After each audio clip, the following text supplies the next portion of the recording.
that you understand that public comment is an opportunity for the public to comment, not a place for dialogue, and that you have 3 minutes. Thank you. Looks like no one in the room. Ida, is there someone online? I don't see any hands raised. And I'll remind the select board that we're missing tonight because of work commitments, both Miranda and Ashley. Okay, so. Let me go. I was just going to suggest that I noticed with our budget presentation, sometimes we'll interrupt them through their presentation for questioning. And I sort of feel like it might work better if we just allow them to do their complete presentation and then do questions at the end, just so it's not kind of like interrupting the flow. Sometimes I think the presenters actually say what they prefer. Okay. So Thank you. are you doing public comment? Just one quick, if Ashley or Why Miranda, don't you get us? just one quick question before I make any, you said Ashley. Can you come to the or Miranda? mic? You need to Pete, come so to the people mic. can hear you? I just wanted to make a quick question. It's, you need to still come to the mic. I just didn't want, but you said Ashley, and because remember what I said the last time, how I collated some important information about some suspicious activity and some other local trouble things for, not for specifically Ashley and a few other members of the select board. Because not trying to be a pain in the ass, but this is information that some of it's important, it's clogged, and like, so as I said last time, some of it may be scary, but not, forewarned is forearmed. I mean, if I may have scared, I mean, like, before the meeting, I know I may have spooked John or a few of the others, but John, if I may, you remember that email I sent you and Brandon last year about that major food stamp fraud bust that happened thanks to my getting a residency down here last year?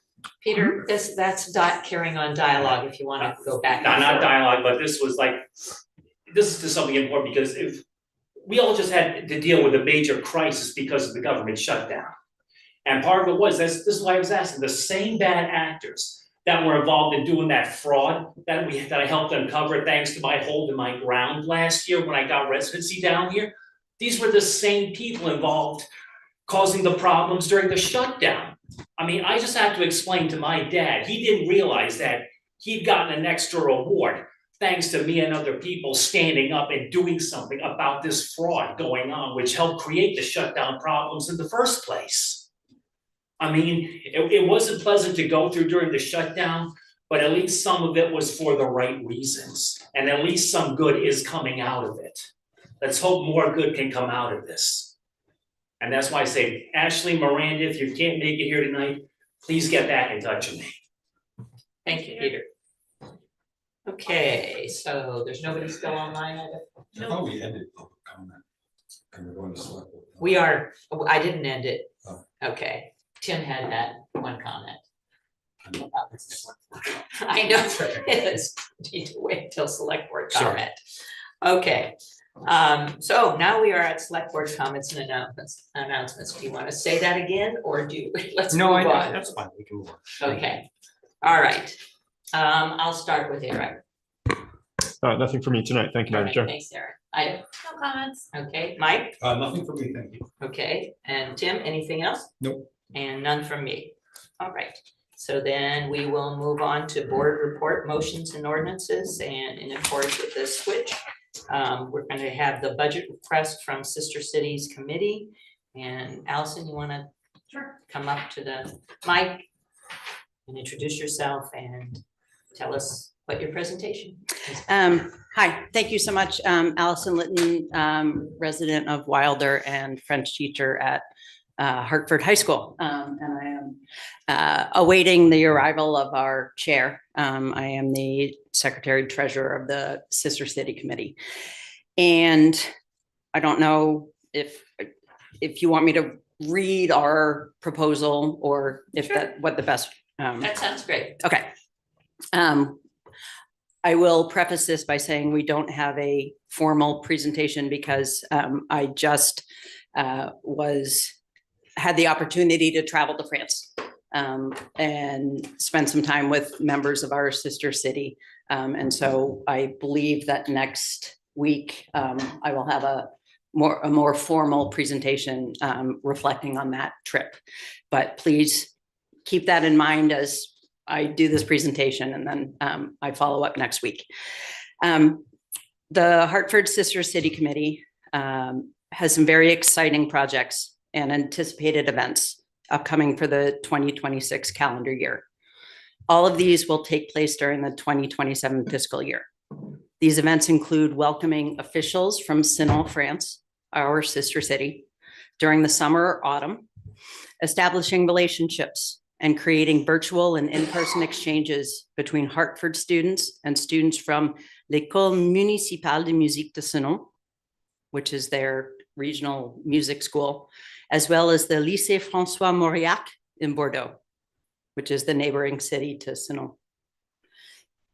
In addition to creating opportunities for adults from both communities to travel to other countries to see life in another culture, and to explore possibilities for young adults entering the workforce to participate in internships abroad. We are requesting from the town a budget of $10,000 for the 2026-27 fiscal year. Our goal is to ensure that any Hartford resident who wants to experience another culture has the ability to do that, regardless of financial status. Our main focus is strengthening liaisons with schools. We also want to create a system that allows our students to travel abroad. We want to help families here in Hartford welcome students from France into their homes without worrying about the economic burden that it may cause. The relationship that we have built with the mayor's office in Sinon over the past 10 years continues to flourish, and members of our community and the town government who have traveled to Sinon have always had fabulous experiences. We want to ensure that town officials from Sinon receive a warm welcome and that they will be able to experience all that the villages of Hartford have to offer. We thank you for your consideration of our request. And this is a joint request from me, resident of Wilder, the Sister City Committee Secretary and Treasurer, and Laura Cooney of White River Junction, who is our committee chair. Thank you. Questions? Tim? Are you requesting similar funding from the school? We have not gone that far yet. Last year, I accompanied 3 students from the HACTC, and the tech center supported those students in their travel. We are trying to expand our relationships with schools over there. And at this juncture, we don't have a specific project super detailed with the school over there. So at this point, I haven't gone that far because we're really thinking broadly at this point. We haven't had the opportunity to this is sort of our step one, because it really is a town relationship. Other questions? Laura Cooney has just arrived. Just want to let you know that. Do you want to just step up and introduce yourself, and then I'll tell you where we're at? My name is Laura Cooney. I'm part of the Sister City Committee, and I'm the chair this year. We're just in the questioning stage from having read the presentation. So I just read them. Yeah. So Eric, go ahead. Thank you, Madam Chair. Thank you for your presentation and the work that you do on the committee. Just a question about do you have a sense of the breakdown with regard to the amount of money that you're asking for travel versus the amount of money that you're asking for to support French students coming and staying in homes in Hartford? At this juncture, no, this was sort of a ballpark figure. Last year, we did not request any funding from the town. And so we're hoping to increase our budget from previous years to allow for a more robust relationship. And Laura and I had discussed, our previous request has been $6,000, which has been approved.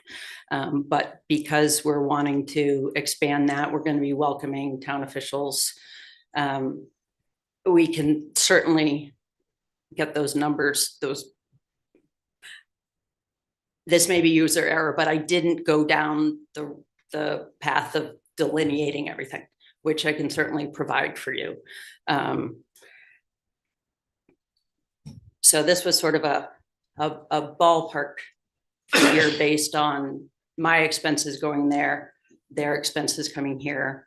You know, you can never 100% anticipate exchange rates, flights, all that stuff.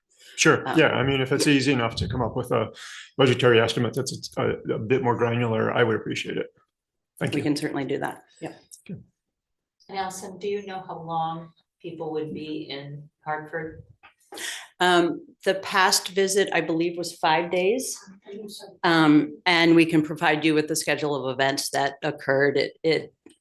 One of the things that's, and again, I'll present this next week. Laura and I really debated on how far down this sort of rabbit hole to go, because I do want to talk specifically about my trip next. I didn't want to take up budget time with that presentation. I wanted to be respectful of everyone's time. But once I arrived in France, everything was taken care of: hotel, food, you know, transportation, everything. And we want to ensure that those coming from our sister city in Sino receive the same benefits, for lack of a better word. So we anticipate it being 5 days. So thinking of, it was 4 people last time, I believe, or was it just 3? I believe it was the bigger number. I'm not sure if it was 4 or 5 people. Okay. It was the mayor and his wife, and Leila, and someone from Morocco. Right. Yes. So in our presentation next week, now that we know that this information is requested, we will give you a more concrete detail of those specific numbers. So. Just a note that we typically put our packets together the Thursday before the Yes. Tuesday meeting. Yep. Thanks. So, yep. Okay, any other questions? Anybody online asking a question? No hands. Okay, thank you very much. We appreciate you coming forward Thanks for tonight. coming in. Thank you so much. Thank you. Readjusting. Well, thank you. Now I can go home and grade some papers. Thank you so much. Thank you, and thank you, Laura, for coming. Okay, so then Scott Hausler, you are up for FY27 budget presentation on Parks and Recreation. Thank you.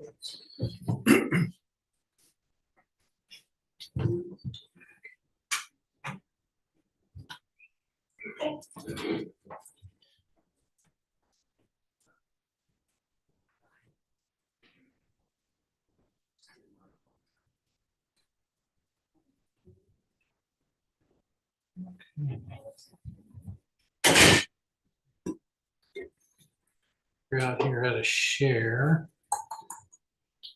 I might have to make you a panelist. Okay.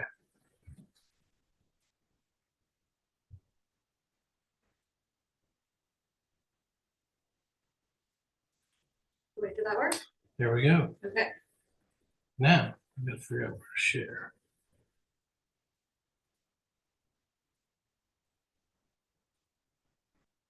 Share.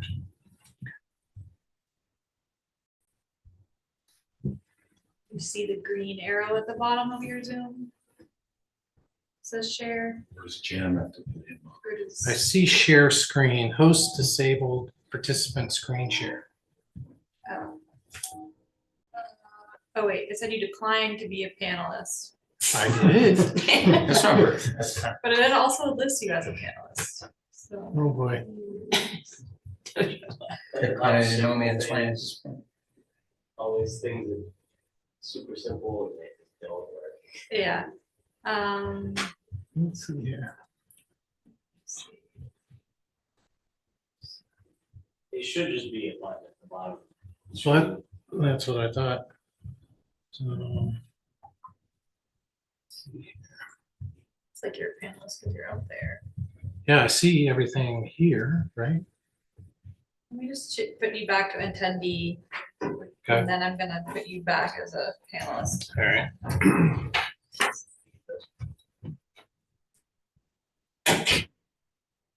Children's panels, right? Yeah.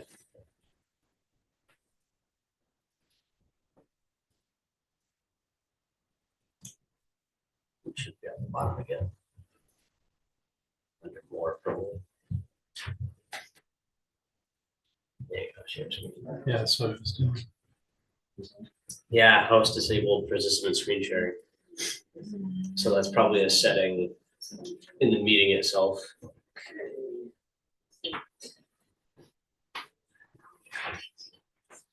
Do you want me to share? I can share it on my screen. Yeah, that's fine. It's the I same did, as what's in the packet. I did a couple changes to one of the slides just to give you page numbers, and a lot of times when it's shared on the PDF, it doesn't show the whole screen. So I was trying to do it from PowerPoint, so you didn't miss anything. But if we have to go that way, we'll go that way. That'd be the easiest way at this point. Well, I Okay. think the alternative, I think, is to turn back on screen sharing. I think you have to end the meeting and start. Again. So this is easier. Yeah. Okay, all right. I will just follow along when you switch the page, and I didn't make any budgetary changes. It was more of page number in the spreadsheet, just so you can go to the right page. Oh, wait. There's a setting in my computer settings and it says I have to quit and reopen Zoom in order to make this Yeah. change. That's all right. I don't want to waste time, so. No, I'll but I let you- mean, even for me to share. Oh, that's fine. Oh, for even to share. Yeah.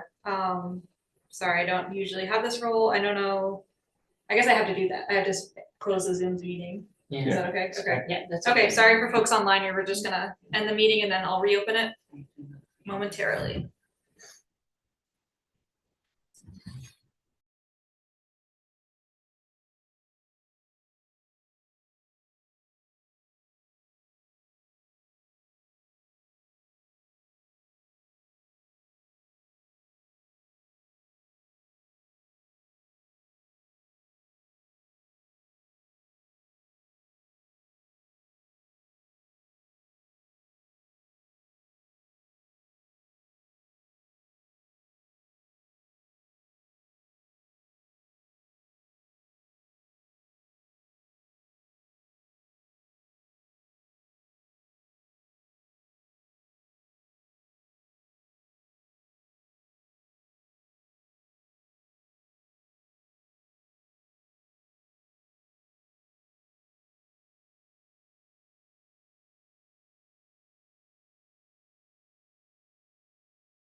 All right. Ready? I guess? Absolutely. Okay. You're on. Well, it's obviously a very pleasure to be here tonight to share with you our Parks and Recreation Department line items and budgets. Parks and Recreation covers 511, which is the park admin. 512 is the Sherman Manning Aquatic Facility. 514 rec programs, on and on.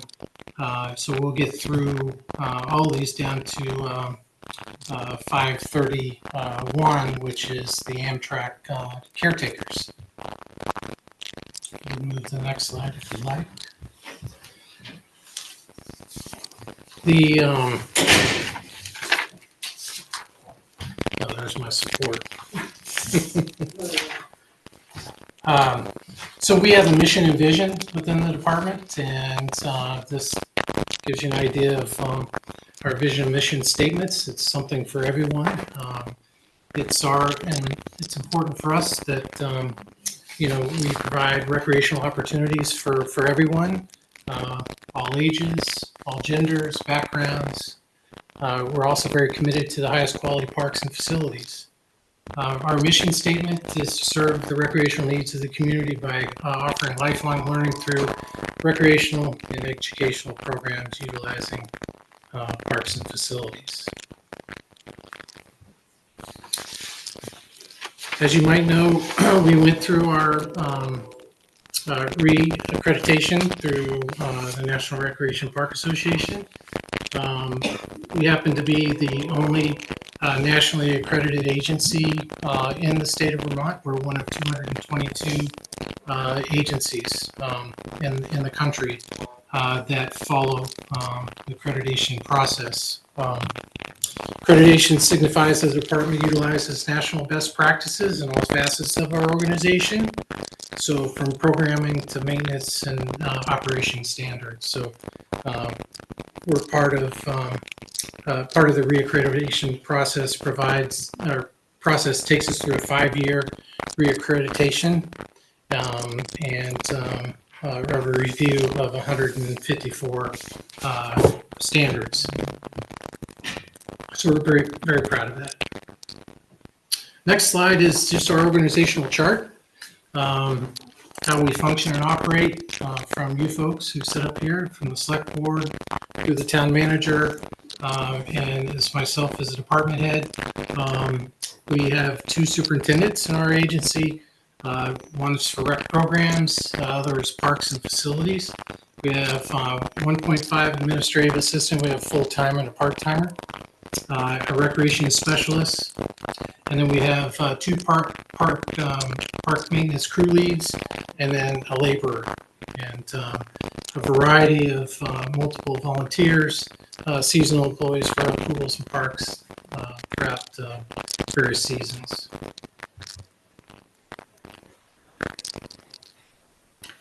Parks and public parks and facilities are a big part of our agency. We oversee and assist with 19 recreational areas. As you can see, the main parks, I won't go through all of them, obviously, you're aware of most of them, but from Watson Park to Lyman Point, the aquatic facility, as well as the Sherman Manning or Window Lake Barwood Arena. Kilowatt South and North is under our organization. However, those properties are owned by Great River Hydro. Additional park areas include Fred Briggs Park, Engine 494, Meeting House Common, the Queechee Bandstand, Queechee Falls, and the Hurricane Forest Wildlife Refuge is under Parks and Recreation. And then the Manawaka and David Chang Conservation Areas is kind of a collaborative. We work with the Conservation Commission and assist them with the maintenance oversight of those areas. We provide a variety of arts, entertainment, and special events from things that are coming up soon as our Skate with Santa and our glow skates, Valentine's dance. We have our youth ice fishing derby. Some of those things are events that are coming up within the next few months. But shows you get a good idea of a lot of the activities that we do throughout the community for special events like the 4th of July, planning for the 250th this year. So recreation and sports is a big part of our operation. Just a list of some of the things that we do from pre-K programs up through elementary school sports and activities, after-school programs. You name it, we've probably done it or doing it. So. I want to just quickly kind of take you through the Winley Barwood Arena, its operation throughout fiscal year. This will give you a good idea, hopefully, of when we talk about the budget, the dollar amount, some of the value here that's of operating that facility. We had 163 days of skating operation the past fiscal year, 420 facility reservations accounted for 1,735 hours of operation. We had 89 season passes for our public skate. You know, we'd like to see that at a higher level, but those season passes were issued. There were 905 visits by those season passes when they came to a public skating event. Individual public skate day passes, we sold 3,000 right on the dot last fiscal year. We had 38 total public skates. Skating attendance was 3,905. We rented 1,325 pairs of skates. We sharpened 133. Attendance we gathered through our permitting process. So, for example, Hartford High School utilizes the rink as their home space. So when Hartford High School reserves a space or ice slot, we identify the number of folks based on that participation, and they're required to tell us how many people they might see coming to an event. Similar to curling and adult hockey leagues, that equated to 38,630 visits or people coming through the doors.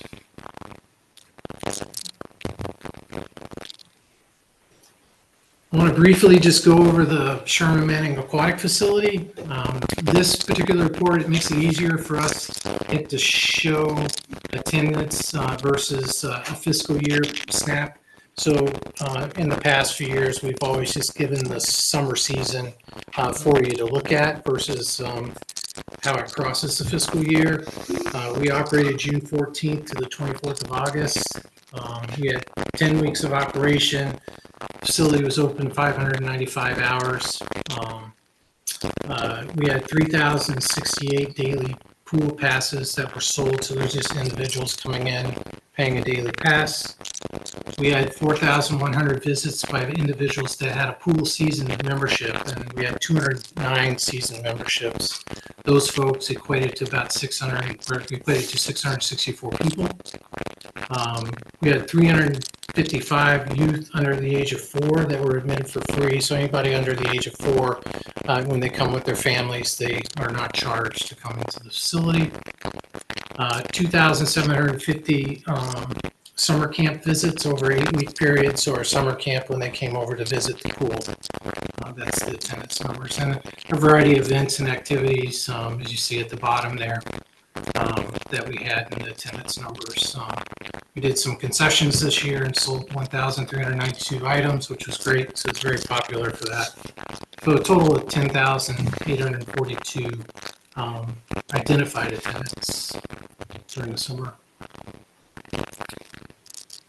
This is more of a fiscal year snapshot of Maxfield. The facility is open April through November, but when we did the report, just showing you throughout the fiscal year, July 1 through June 30th, we had 846 facility reservations in FY25, accounted for 5,690 hours of scheduled use of the facility. 31 different groups reserved the facility, and a list of those groups are below. Gives you an idea of how the facility is used and by whom. Reserved usage of all facilities, number of hours for parks and facilities last fiscal year was 10,416 hours. Total permitted attendance, and again, it goes back to what I talked about related to the rink. It equates to those numbers that are put on a park permit request and a park reservation. One interesting snapshot that I think is pretty amazing. We collaborated with the Hartford Area Chamber of Commerce using their Placer AI software this past 4th of July, using that data that was collected, give you an idea of how many people showed up for the 4th of July throughout that day. It was 6,300 individuals.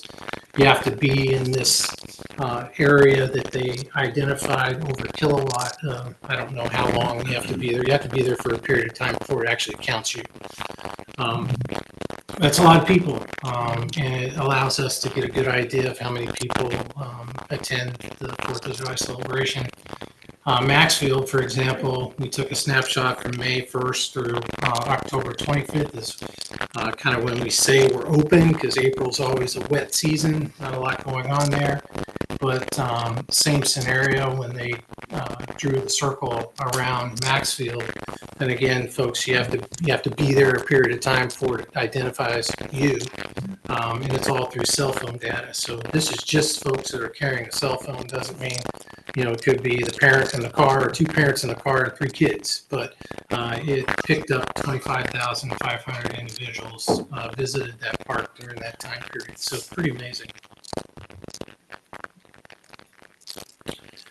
Recreation programs that we offer, total number of classes, 296 this past fiscal year. Those required registration was 4,656 individuals registered, 20,650 transactions. Camp Ventures is the top program for participation, and we handed out $12,590 in program scholarships, Brian Hansen scholarships.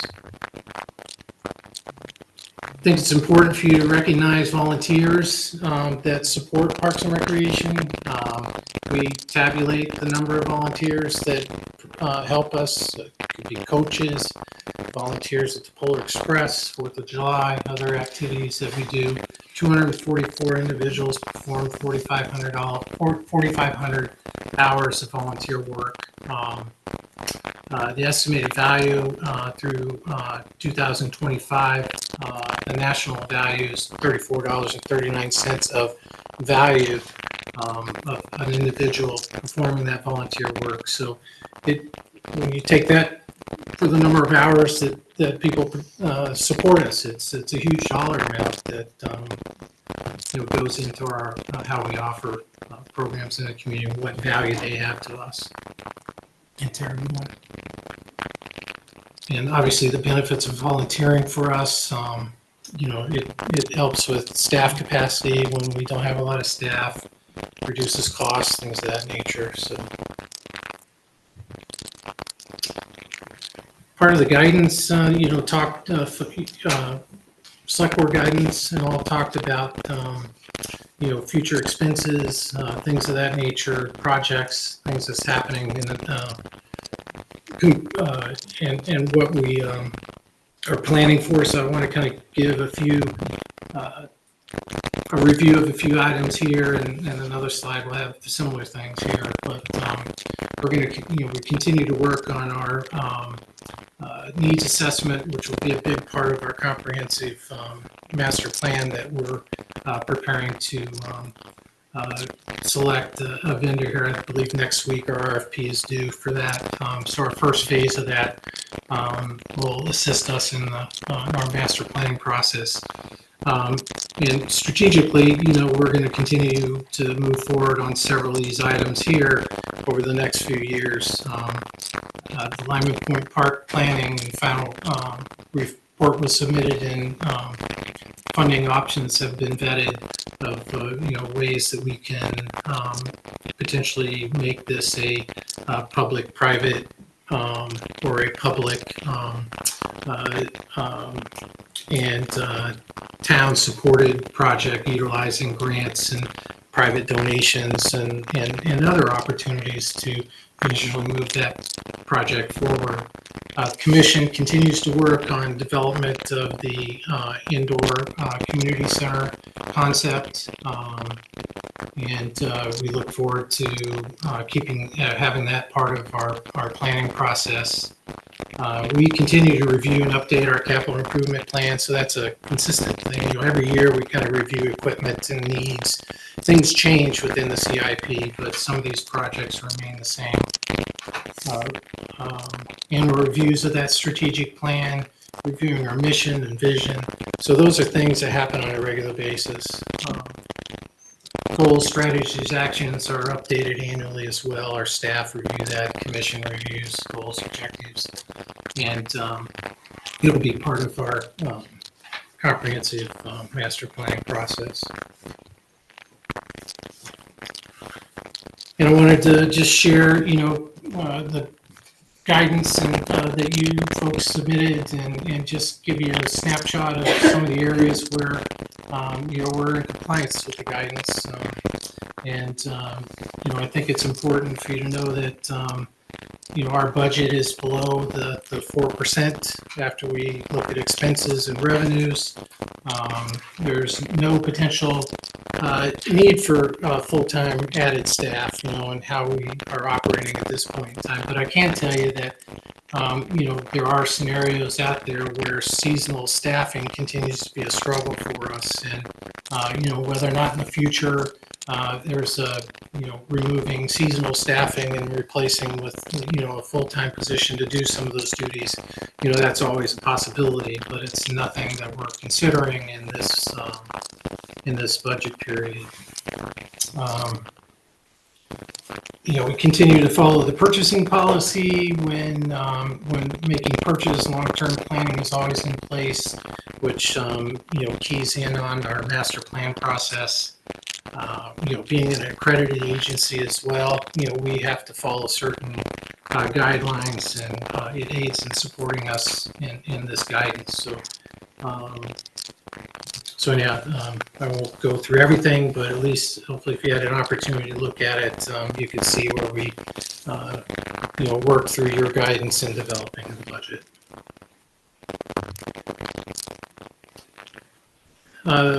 You asked for us to kind of look at a 3-year span, any future large purchases within the CIP. So these are things that are kind of on the docket. FY28, we're looking to replace a couple Toro grandstand mowers, which are gas mowers. The Toro electric mowers seem to be working out pretty well for us. We think in FY28 we'll be ready to replace the gas ones with some electric units. We have a 2016 F-150 truck, working with Dana on, updates and a lot of the electric truck equipment and what might be coming down the road in the future here. But FY28, that unit's going to be ready for replacement. 28 and 29, again, talking about Lyman Point Park as a potential improvement there, utilizing reserves, fundraising, potential bonding is a possibility to complete that project. FY 29-30, hopefully we'll hear something from the Federal Energy Regulatory Commission, FERC, related to kilowatt and potential funding that we requested from them to help us maintain that property, make improvements to that property. We're hopeful that by 29 or 30 we'll have an answer. We'll potentially have some funding available to do some dated projects that need to be taking place down there. Federal government's don't hold it back. Right. But, public access, accessibility, docks, the ramp, potential bathroom facilities, a variety of things that are on that 2008 master plan that could be updated and reviewed, but a lot of things need to be completed there. And then FY30 potential, by then we'll have an idea of whether or not the community wants a community center. How do we go about funding it. Those types of questions we hope to have answers to, and potential a way to fund it if it is something that the community wants. All right, diving into some of the highlights, and I'm sorry I couldn't share this because I did put the page number. But page 69 and 70 will describe the first few here, which are continuation of reserve account transfers. What's new, more than what we have asked for previously, one of the items is the 544-0530, which is on page 70. That's the reserve transfer to the Window Lake Barwood Arena, $35,000 for future updates and upgrades. Could be for refrigeration, repairs, replacement of one of the units or other units. It could be some major infrastructure updates, just a continuation of that fund transfer. This is the last year. Last fiscal year was our last Zamboni payment. We leased a Zamboni. It was $25,000 annually. It was a 7-year program. It's ours now. We're anticipating another 4, maybe 5 years, hopefully. Out of that, it just depends upon the batteries and any kind of issues or challenges we might have there.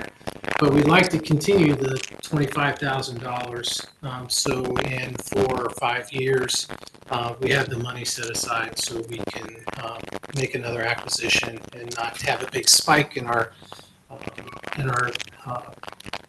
budgets or allocations or requests, that type of thing.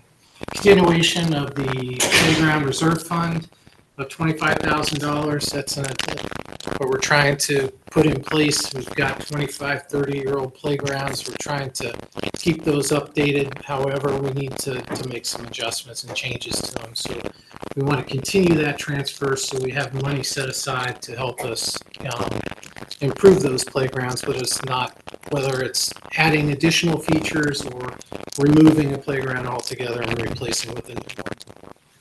Same with the transfer to the pool of $20,000 request this year, just to increase that dollar amount so any kind of future capital expenses won't be such a big hit or spike in a request. And same with our Parks and Recreation equipment, $30,000 transfer, and that's for replacement equipment like trucks, mowers, things of that nature. 511 administration, page 40. Not, a reduction there mainly due to insurance plan change and some telephone cost reductions based on just reports from IT and contracted services, that type of thing. And then we moved the phase 2 of the master plan as an expense in the reserve account. That's the concept of moving forward in this budget. On 512 Sherman Manning Aquatic Facility, it's page 42 in your book. Increase overall related to some wages, cost of water, materials and supplies, and then rebuild of an aquatic, or replacement more of an aquatic controller. The aquatic controller that we had at the new pool actually was purchased when we had the old pool operational, and it was good enough to continue using it. So we've had a few years out of that. It's time to get the probes and a new system in place and different design probes for the chemical controlling piece to that. So that's included in our budget for this year. Youth programs, majority of the increase covers the expansion of our camp ventures to accommodate additional enrollment needs. Increase is offset through revenue, so added enrollment and revenue projections that we have for the camp. So we turn away a tremendous amount of folks. We've had waiting lists, 30, 40, 30, 40 deep some weeks. So this is our attempt to focus on how we run Camp Ventures and offer another opportunity so we can accommodate more kids. But the majority of this increase is covered by, revenue. So we charge for the summer expense. So they would be paid by user fees, and you would see that on the revenue side, that increase. Page 46 is adult programs. Nothing really there. Really, adult programs, it just depends upon if the program runs or doesn't. Whether or not we need to replace some equipment, that type of thing. 515 is a majority of that is revenue offset. Similar to some of the items in community activities on page 46, we do have a little decrease there, and it's just related to how we believe a lot of the events are going to function and operate based on some of the revenues that we've received through sponsorships and things of that nature. So we were able to reduce that line a little. In community activities, we do our 4th of July. A lot of times, we budget for the actual expense. We don't know what kind of revenue we're going to get through sponsorships and all, but this year we anticipate it being a tight line item for us because of the 250th. Fireworks, our minimum has generally been 12 to 14,000. We generally can generate about 5,000 in revenue. The minimum for this year is a $20,000 show in order to have fireworks. And primarily that's because of all the tariffs and all on fireworks. So the cost has really risen. But we certainly believe that we'll be generating some additional revenue this year, with it being the 250th, and providing some opportunities for people to be a part of a program that's going to be a longer event. We have two bands working with the 250th committee and some other activities that we plan for that day just to celebrate America. 521 is park maintenance. Bottom line, there's a $3,200 increase. Primarily, those increases is based on the collective bargaining agreement and some changes in materials and supplies, department equipment, things of that nature. What you'll see in the West Hartford Community Library, there's an increase, a very small amount. That's for the Tesla Powerwall that was installed, so it's an increase in our costs for a 5-year period to help pay for that battery. Maxfield, there's a decrease in contracted services. As every year there, it's a lot. Weather really determines contracted services and expenses and how much we mow, costs of things of that nature. So it's always kind of a moving target, but we anticipate less expenses in contracted services. The Maxfield Outdoor Sports Complex, as far as facilities, includes maintenance and resurfacing of the tennis courts. It's a $50,000 estimate. They're due for resurface, crack repair, relining, that sort of thing. So you'll see that in there. And also we're looking to, we did one facility this year, but we're looking to replace some of the fixtures in there. As you can probably imagine, a facility that's open, May through November, and then it's shut down. There's a lot of things. Sometimes when you start back up, they just don't work like they would if they just worked all the time. You know what I mean? So we're looking to replace some of those fixtures. Let's put some more efficient units in and things that can, how do I explain this, can flush more volume with less water. That makes sense. So, because we have a lot of issues. And the arena is relatively stable with an increase primarily due to the collective bargaining agreement. And what you'll see in the budget as well, you'll see that 50% of park labor and WABA labor, it's split. So 521 and 530 is 50% of the payroll, 50% in parks, 50% in WABA. So You might have a question about that as you look at the budget. Amtrak caretaker, that's a small operation with a slight increase in wages and benefits. If you don't know, Parks and Rec oversees the caretakers that are paid caretakers at the Amtrak station. It's a 7-day-a-week positions, some volunteers, some paid. Amtrak pays the town to provide that service, provide those employees at the facility. So that's a wash, but there is an increase, as you'll see in the budget, as far as an expense.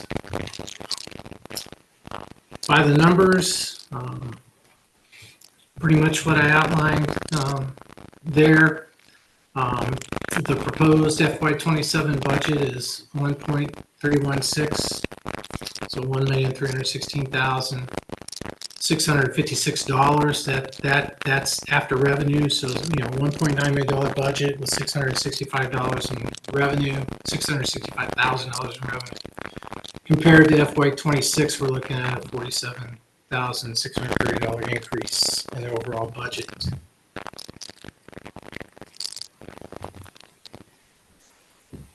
This gives you a little snapshot. Heidi, can you just kind of scroll it up just a little bit to the double lines? Maybe go up. Sorry. Yep. No, I'm sorry. Down. Just go. There you go. That way you get the whole page. So this is a snapshot. Shows a pie chart. We're a $1.3 million operation. It's 6.6% of the proposed town proposed services paid, allocated by tax revenue. So there's $19 million worth of taxes proposed to be taxed in the community. We're 1.3 million of that. It's 6.6 of the total amount to be taxed. Are raised by taxes. And if you go to the next page, this gives you an idea of the cost of Parks and Recreation. So our friends in the assessor's office put this diagram together for us based on a few assessed value homes. So example of a $250,000 home, which maybe there's not that many of them out there anymore, but that's what we had in here before. But up to $500,000 assessed value, the annual tax for that $1.3 million and your park operations. So all your facilities, all your park locations and programs and all that support park and recreation in your community. Monthly costs and the cost per day, if the budget goes through as presented, or the entire budget goes through as presented. So that's what I have, and happy to answer any questions if I can, and if unable to, I'll certainly get the answer for you. Anybody have any questions? Eric, any? Yes, thank you, Madam Chair. Okay, great. Thank you, Scott. Always very informative presentations and excellent work. Thank you for your service. And I always learn something. I did not know where the David Chang conservation area was. In fact, I'm not even sure I've ever heard of it, so thank you. I'll tell you, I've been there. Yeah, I found it on the map, but I was wondering that too, actually. Where is it? it's out on Route 4 near the Scotland House, kind of heading to Woodstock, past Queechee. Yeah. The question I have is related, I have a couple questions. One related to your org chart, and you could scroll back up to that maybe. Which page is that? At the top. Yeah, that was like your third slide maybe. Sorry about that.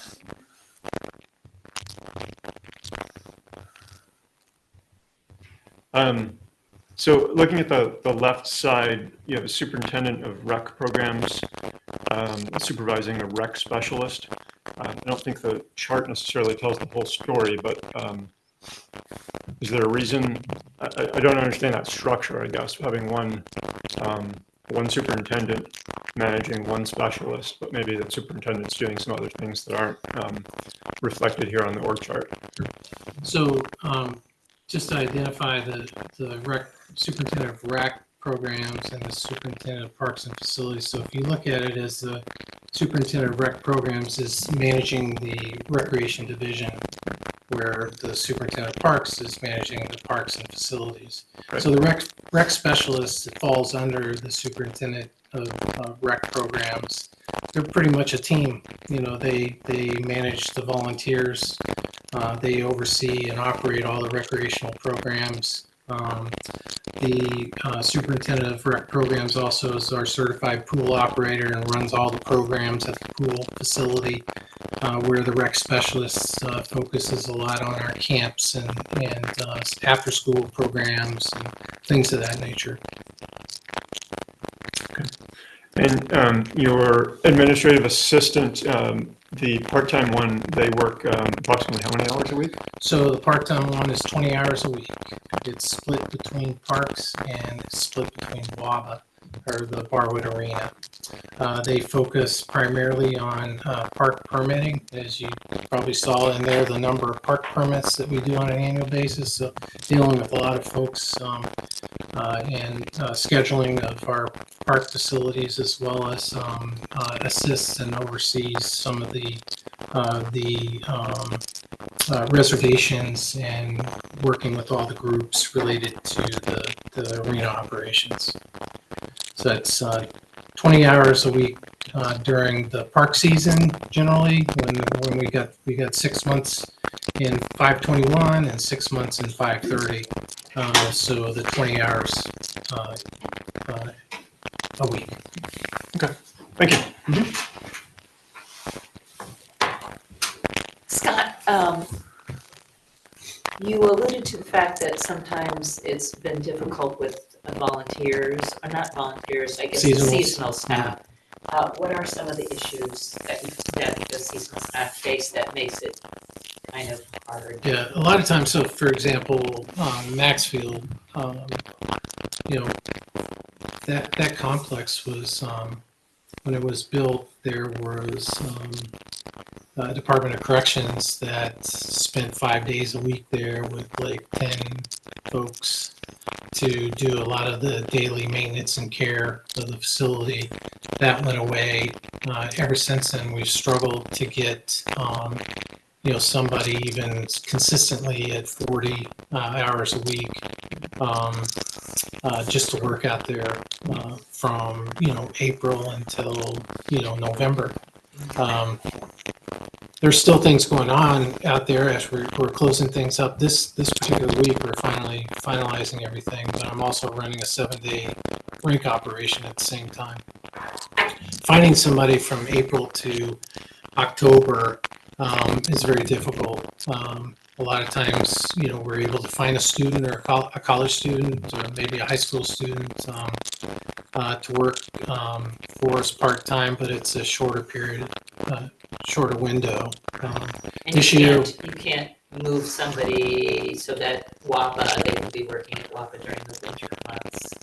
So, right now that's how it works. They're all at WAVA, but we just piece in and try to, do what we need to do throughout the course. Granted, things are slowed way down. Right. We're not mowing, but we are still mowing. So things like that do occur. Seasonals would be helpful if we still had them because we're focusing primarily on the operation of the rink, and it takes the full crew, when you're going 7 days a week, but it's more of just a challenge trying to find the right people. Having somebody too that understands, ball field care and maintenance, that understands, the different type of, maintenance processes that we go through out there. This year, I felt really lucky because we did have somebody, we had 2 people that were working, but it wasn't throughout the full course of the year of the season. So it was much easier for us to manage things out there, but it would be easier for us if we had somebody that could start when the ground's ready to, and teams are ready to play, and just be dedicated there throughout the whole season. So, Thank you for that. Quick question about your budget and whether you can see in any of those line items any things that might be subject to removal and revenue funded by local option tax. In other words, sometimes we look for items within our budget if we're trying to cut costs, to present them to the voters as a separate local option tax item.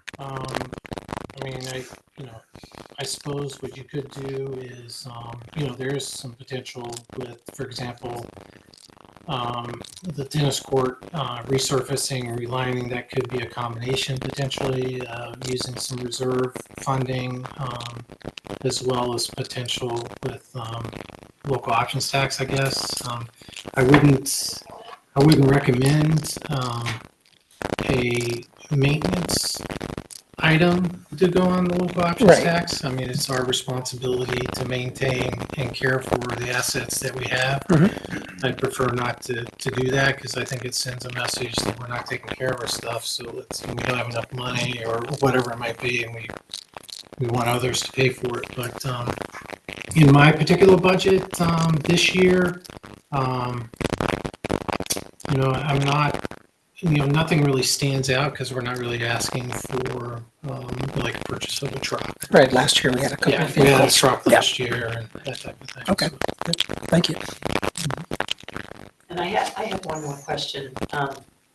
Just philosophically, I'm interested in, it's wonderful that Camp Ventures has such a positive influence, and that you could actually use more people to work that. And what is it about the camp program that you think is so successful? Well, I think a lot of it has to do, I think, with its history in the community. I mean, I talk to adults that were Camp Ventures participant, a lot of it is our staff. Tatum is the rec specialist. He runs Camp Ventures. He used to be the seasonal part-time person. We did do what I talked about it earlier about taking part-time positions and creating a full-time one. He was that camp counselor and head camp counselor. And I think that what we're seeing, the spike in need, is because of the success of that program and how he's been able to, manage it. And we just have a lot of returning people. We have a lot of need at the CIT level, which is, middle school age kids that are still can use an experience in a camp and support families that need a place for their kids to go throughout the course of summer. So we look to expand that so we can take positions that are getting taken up by CITs and numbers of kids, and being able to open up slots at the 3rd, 4th, 5th, grade level, where there's tends to be a large waiting list. Great, thank you. Hi Scott, thanks so much. Really good presentation. Just following up on that, do you have concerns in terms of the expansion you're hoping to do with Camp Venture offerings? Like, do you have concerns around seasonal staff for the camps, or are you able to fill those positions? We've been pretty lucky. Okay. A lot of retention with seasonal staff. The pool's going to be a challenge for us this year because a lot of our staff started with us when we reopened the pool a few years ago. So there is going to be a switch over. A lot of college kids are off doing real jobs, I guess, now. They It's a real love job. a real job. But I think a lot of them would love to come back, but they need to go out and start making a yearly salary. But so that area's got us a little nervous, but we believe that we'll be able to.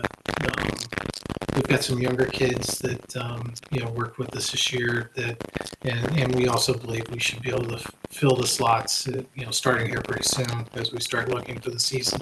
Camp wise, the retention is generally there. That's the importance of the CIT program. So a lot of those kids that are with us for a couple of years, once they get to employment age, they've got an understanding of how the camp operates, and we've been able to secure them through employment. But we don't see it at that level more than we see it more in the park maintenance operations, that type of thing. Yeah. And just to follow up, how do you manage annual salary adjustments or raises or increases? I'm assuming some of your staff isn't part of unions, I would think. But... We have a grid for our seasonal staff, so it's just part of our hiring process. Okay, so it's just standardized way. If it's your second year, you get this much of a bump. Right. And do you reward? So it's just sort of across the board. There's not. I'm just it's across the board. I mean, we we value everybody equally. They all do a great job. It's a hard job being a camp counselor during the summertime. I wouldn't want to be one. So, Don't say that. There's my endorsement.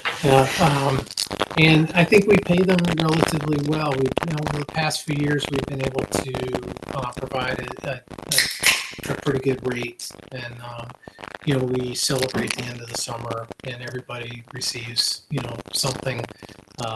It's not an individual bonus or anything like that, but we do.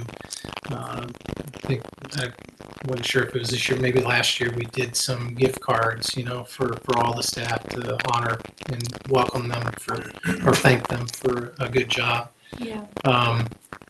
So, we go from minimum wage, up to probably $22, $23 an hour for the summer position. Yeah, and I was actually and not just specific to the seasonal, but just in terms of your department overall and some of your full-time staff. Is it handled in a similar way that there's a standardized? We're all, it's all handled equally through the personnel policy of the town. So unions obviously are different, and we've got a clerical union now. We've got one employee that's in that, but Tim? Just two quick comments. One is that this indoor rec center thing, to me, I get excited about. I think the town would really benefit by kind of a really state-of-the-art facility that would serve the needs of the community. The only thing I was going to sort of throw out there is this idea that we have some pretty, amazing assets, that is to say Maxfield, and I would argue UVAC and some of these other things that we try and utilize in the schools. And I just think we need to kind of keep an eye on and have the discussion about it, both geographically and thinking about those resources. I remember years ago when we were considering WABA not being around, and that maybe we were going to create 2 new sheets of ice up by UVAC. Right. And then the second sheet would come out of commission sooner, and then we could use it as a rec facility, which I think would be amazing. But obviously, I just think we should keep an eye on both the other assets, where that could be located and so on, and just kind of keep an eye on that so we kind of know where it could fit in amongst those puzzle pieces, if you will. And then just the other second thought I had here was in terms of, getting people in to help you with programs and so on. We have Dartmouth, Colby Sawyer, and UVM, which all have sort of like sports medicine programs and so on. So to the extent we could develop some type of internship program where it's a great opportunity for them to come for the summer, be part of your great programs, and I think the experience would be there and so on. So that might be a good resource for kind of a free resource for us for that. So excellent. Thank you for that. Can I just follow up on Tim's comment? When we hear from the Bugby Building Committee, I think one of their recommendations might be a study of a possible site for a different facility for the Bugby Center. And there has been some talk about whether the senior center could be a space that's also appealing to a future Bugby Center in terms of complementary uses, maybe with time shifting, that kind of thing. So that could be a conversation that takes place. And I think even just on top of that, some of the conversation I think will happen during our master planning process. We'll be talking about facilities, right? And, we struggle with the fact that, we have the schools, we can use the schools, but we're limited in when we can access like the gymnasium or classroom. Just generally, after 5:30, something of that nature, depending on if, like Dalton Brook, I think we can't get into the gym there till like 6 o'clock on a weekday during the school year. A lot of times during the summertime, when we potentially could use some more indoor space, there's yearly maintenance that's going on, which kind of limits us from getting access.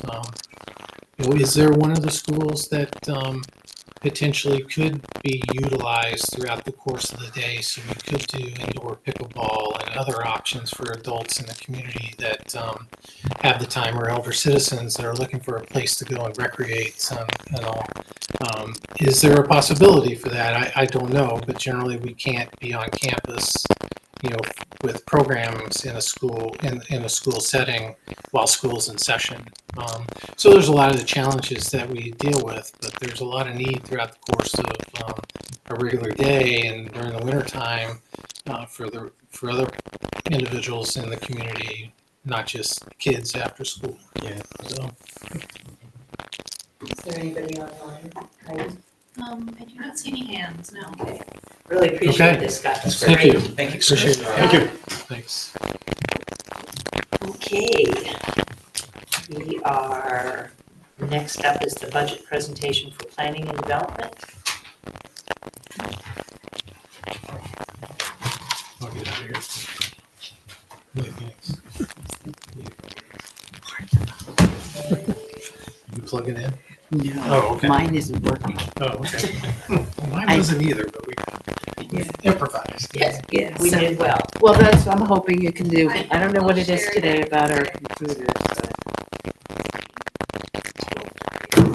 Sorry. No problem. I've got a paper copy. And I'm hoping you can log me in to the electronic version for the folks. Is this? No, that's right. That's in the book? Thank you. So, first would be budget. And I know you like an overview, which I appreciate. I will be giving that to you. But before we get into that, I want to just make sure you have an opportunity to get it online. Ida, you're doing that? Yes. Okay, great. Thank you. Okay. I'm gonna just try and go through it fairly quickly. And if there's anything that you have a question of, please, don't hesitate to ask for the clarification, but I'm also going to recognize that you have had it, and so not to repeat everything if that's not desired. So the one thing I do like to do is just sort of start a little bit about who are we, and we're a 5-member department. And it's really important to just emphasize that what we're doing is we really are a service and infrastructure oriented department, and we really focus our overall goals and objectives on a broad range of community-based program areas. And it's really important for us to, as planners, obviously we're looking at what are we doing now, but planning into the future so that what we do now sets the stage at various benchmarks going into the future. And that's a constant process. So it's the current planning that we're looking at, but also the long range. And long range could be 3, 5, 10, 15, 20 years out. One of the things I'll point to is that long range planning is we are coming into the completion of our TIF district in our debt period. We're still implementing it, but we're into our final project. We started that project in 2008, and that began with a vision of what we wanted to happen in the downtown. that led, and actually it was even before that, because in order for us to be eligible for the TIP program, we needed to get a number of things in place. Downtown designation, which occurred before then. We had to establish a growth center. That was done before that. We needed to come up with a revitalization plan, involve the community in so many different ways. And as you can see, we're now in 2020, approaching 2026, and a lot of that vision has been done. There's a little bit more to be done. We'll talk about that in the next item. But that's the constant process that we're in, looking at where we are at, what we need to do today, what we need to get the resources to plan for today, and then as we go into the future, making the plan so that we can actually implement those projects into the future as well. So if you go to the next one, we'll look a little bit quickly at where are we in terms of our budget. We have a couple different areas in which we have financing here. The town manager has a little bit of it in his line items under 115, and he'll talk about that. But the majority of ours are in between 611 to 625, and then 627. Energy used to be in my department. That's why it's kind of stuck in between there. But that transitioned a few years ago into the town manager's department. So that's what we look at. And then this year, sometimes we have it in 921, which we did not do this year for special targeted social action, or I wouldn't say social action, but more community programmatic based. But under 924 is really our capital improvement component. Things that we're in charge of, really laying out the process for it in terms of budget, and in terms of the grants that typically go along with that and the management of that. But it does overlap with other departments. Most often it overlaps with the Public Works Department in that they're an integral part working with us in the implementation of those projects. So that's why you tend to see it in my department, because it is doing the planning for it, getting the grants for it, and doing the grants management of it, but not necessarily when we're actually on the street. In all of that planning process, we are working with DPW, and then it gets handed over to them when we're actually into that implementation phase. Again, we're still there managing the grants. I just want to point out that you'll notice that we didn't really have a large increase into the fiscal 27 year. And the majority of that, which is just under, it's like 16,500, is for housing and economic development. So I want to make sure that the majority of that really is going towards what we consider a very high priority in the department and townwide. If we go into the next section, I'm not going to go through this in extreme detail, but basically we have 7 programmatic areas, understanding that we have housing and economic development are really combined as one programmatic area. And a lot of what you'll see in here, say for example, under conservation, really are the resources that we make available to the individual conservation committee, because they have a program that they're implementing, and we give them the resources that they say, and obviously with consult and your approval, but trying to lay out different areas in which they can implement the goals and objectives that they have. And that's laid out in more detail in the budget if you want to take a look at that specifically. Zoning really has a lot to do with that zoning component. It's overseeing all of the permits and applications and reporting that goes on, but it's also working on, in partnership with, from a general planning perspective, looking at the future of where we need to be in terms of our land use and particularly our zoning regulations. It also takes into consideration updating of some of our regulations, subdivision as well, flood regulations, and the oversight of 2 quasi-judicial boards, which is very typical. And I believe all of you have an understanding of how that works within the state statute, but a lot of what we do is directly comes down from the state in terms of legislative requirements. We have to make sure that we're in compliance with that. But it also is that the decisions being made by those 2 boards have to follow some very prescriptive procedures. And anything that does not, well, I would say we get challenged sometimes because of the process at the state level, saying that there is an appeal period or people can do that.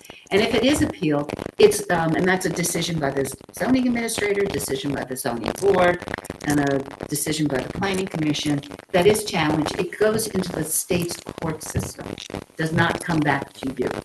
So that's all in that quasi-judicial role. In their non-quasi-judicial role, the planning commission also takes the lead in the changes to our zoning regulations, our flood regulations, and our town plan, and all of those components. So you see them in that dual role. All of that is primarily done with our zoning administrator, but when it comes to the non-quasi-judicial items, and even the zoning, those regulations, working hand in hand with our planning staff and myself. So if you go to the next screen, you'll see, let me actually, on the planning component, 622, right, actually, that covers everything else that's within our department in terms of staffing and all the other program areas that we have listed there, and you can see them. A lot of that involves putting together the regulations, I would say program structures and guidelines and procedures, and then implementing them in all of those areas. Under 623, which is on the next page, this is where we're seeing some of that increase in the initiatives for the economic development and the housing component. And earlier this year, a few months ago, you heard from, for a piece of that from John Hafner, the chair of our housing committee, and then also from Lexi Webster, who is our housing and development specialist, and the projects that we've been working on, and that's a focal point in there. But this year, what we really want to do is focus on, in 2027, building on, 2027, on building on what we're starting this year, and you've already heard about it, and I think John will go into a little bit more of that in a couple comments he wants to make. But, and I'll go into that a little bit more also about how it's overlapping with some initiatives at the state level. 624 is forestry, that's a town forest, a little bit of money in there to help with the maintenance on that every year. Historic preservation, again, all of these are flat budgets. We try to do that with the committees. Tell us what you can do within the budget that you do have so that we can meet your objective. And our increase that you may have seen is less than the 4% as well. And then resilience, again, one of the featured points going on with our resilience program is our food forest, and then looking at how they can be more active, how they have been actively involved in our hazard mitigation planning process. Now, the other component that I talked about is 924, and that is for our capital improvement projects. Two of those are what we're asking for additional funding this year. We had 3 in the last, but we did reach the budget matching funds that we needed in one of them, so they're not carrying over to this year.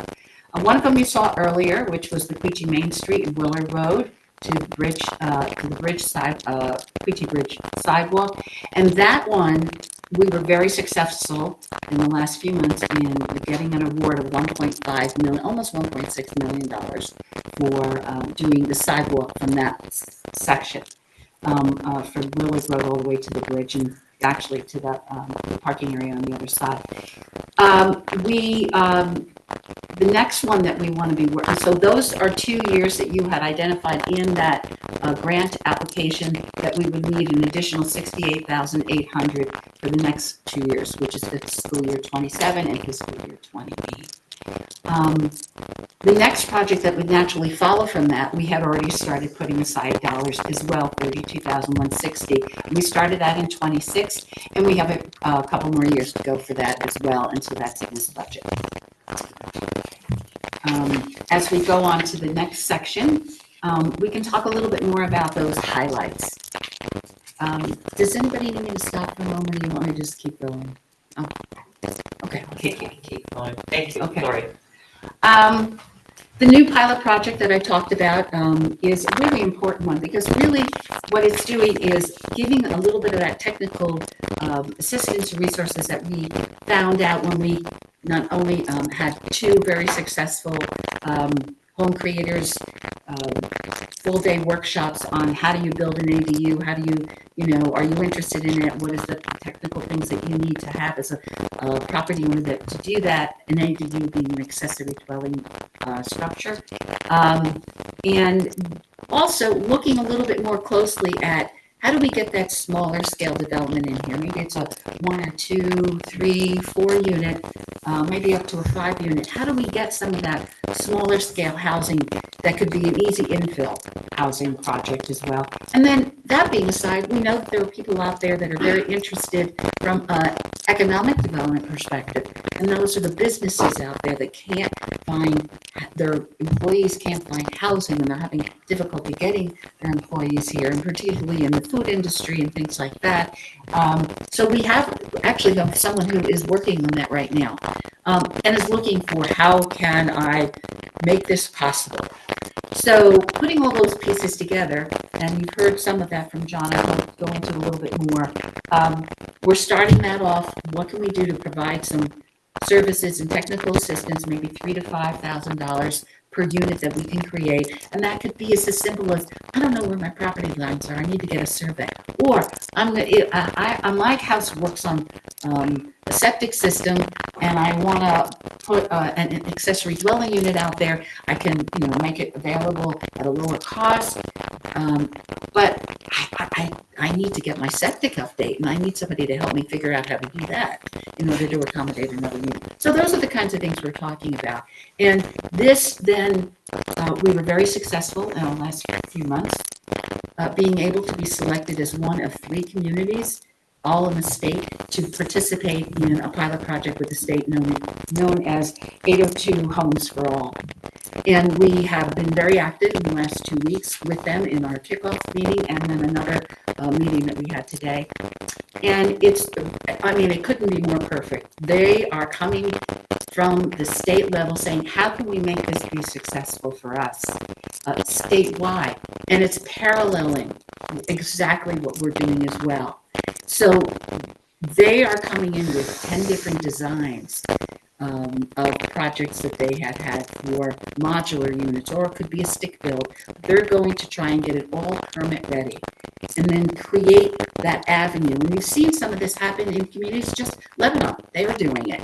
And so we're going to be a test project with live parcels right here in Hartford, trying to figure out how can we make this work the best so that it minimizes the cost and expenses for an individual. The state is looking at doing modular development on some of this, going it at mass development, which will bring the price down even further, and what we can do to begin to get more affordable housing into our communities. So we're very excited about that, and it's going to tailor perfectly because where they end, we pick up, or we can be feeding people that have already come to us into their pilot project. And then we will learn a lot ourselves about the successes we could have, as well as providing some opportunities for members within our community that we can just keep moving, doing it. So we are also talking very closely, working with the Housing Committee and our Hartford Business Revolving Loan Fund, recognizing the intersect between economic development and the creation of housing. And without one, we don't have, they need to be working hand in hand. So we've been facilitating a collaboration between them, and they have been coming to each other's meetings. And I'll let John talk a little bit more about that in his presentation if he'd like to. And then as we continue to go on in some of the other highlights, I won't, go through every single one of them, but one of the things we're facing right now are some changes at the state level that it affects us in many different ways, but one of the things is the adoption of the new Act 250 area designations. The Planning Commission has met with the Regional Planning Commission. We've met with them as staff, trying to understand what these changes are. We hope to be giving a debriefing on this sometime soon as we are getting a better understanding of it, and the Planning Commission is trying to understand how it affects Hartford, and do we have any particular comments on it? A lot of it is dictated down from the legislative body, but there are some things about how it gets applied in Hartford is where the intersect is in our input. So more to come on that as we are going through that process. We've been reviewing our flood regulations, so we anticipate we'll be completing that update in 2027. Another activity that we're kicking off this year, and I put a little bit more money in the budget for that as well, is our economic development chapter. One of the recommendations, and we are going to be finishing that update of that in 26. Fiscal year 26. But one of the recommendations is what can we do to help support and the community building process within our villages? What technical assistance, what resources can we bring to it? What conversations can we help facilitate? What meetings can we help facilitate so that they begin to build a community coalition? And there's a lot of that already going on, but not in as strong as we're hearing that they would like to do. We're bringing back that kind of planning that we actually did before Irene hit.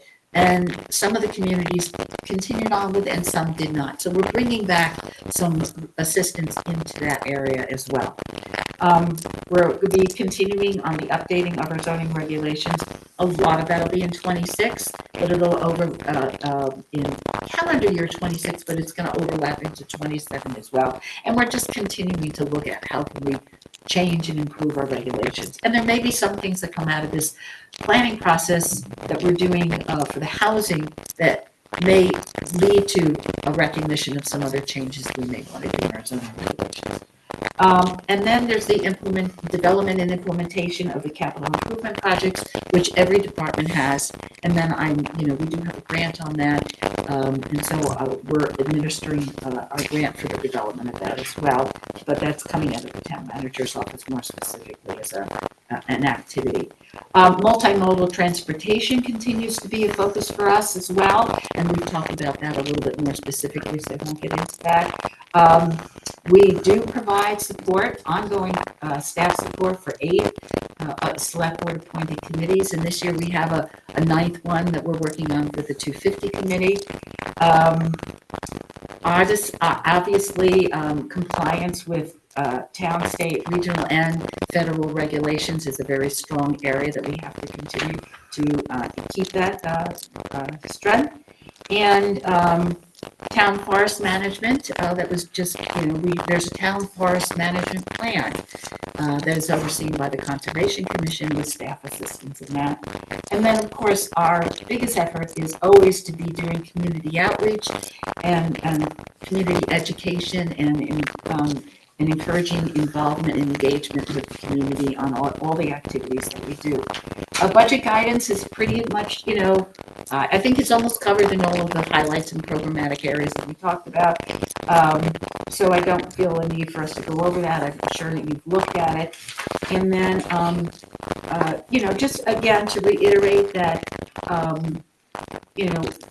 we do a cross between programmatic things and the implementation piece of it. So if you have any other questions, please do that. I know John Hafner was one person I knew that wanted to speak on behalf of the budget. I don't know that there's anyone else on the line if they were interested in doing that as well. Does it make sense for John to come up and talk then at this point? Sure, happy to do so. All right, thank you, appreciate it. Good to see everybody. I'm John Hafner. I'm the chair of the Hartford Committee on Housing and Homelessness, resident of Hartford Junction, and just wanted to tack on to what Lori was saying about the pilot project that I presented a couple months ago on, and just to reiterate how timely it is with the work that the state is doing on the 802 Homes for All project. So at the core of this is really, I think, a recognition that the development that has been happening in our town and the units that have been added have not been necessarily the types of units that we need in total. So we need to see some missing middle housing, smaller homes, starter homes, homes that people can downsize into, and also just more affordable options for folks out there.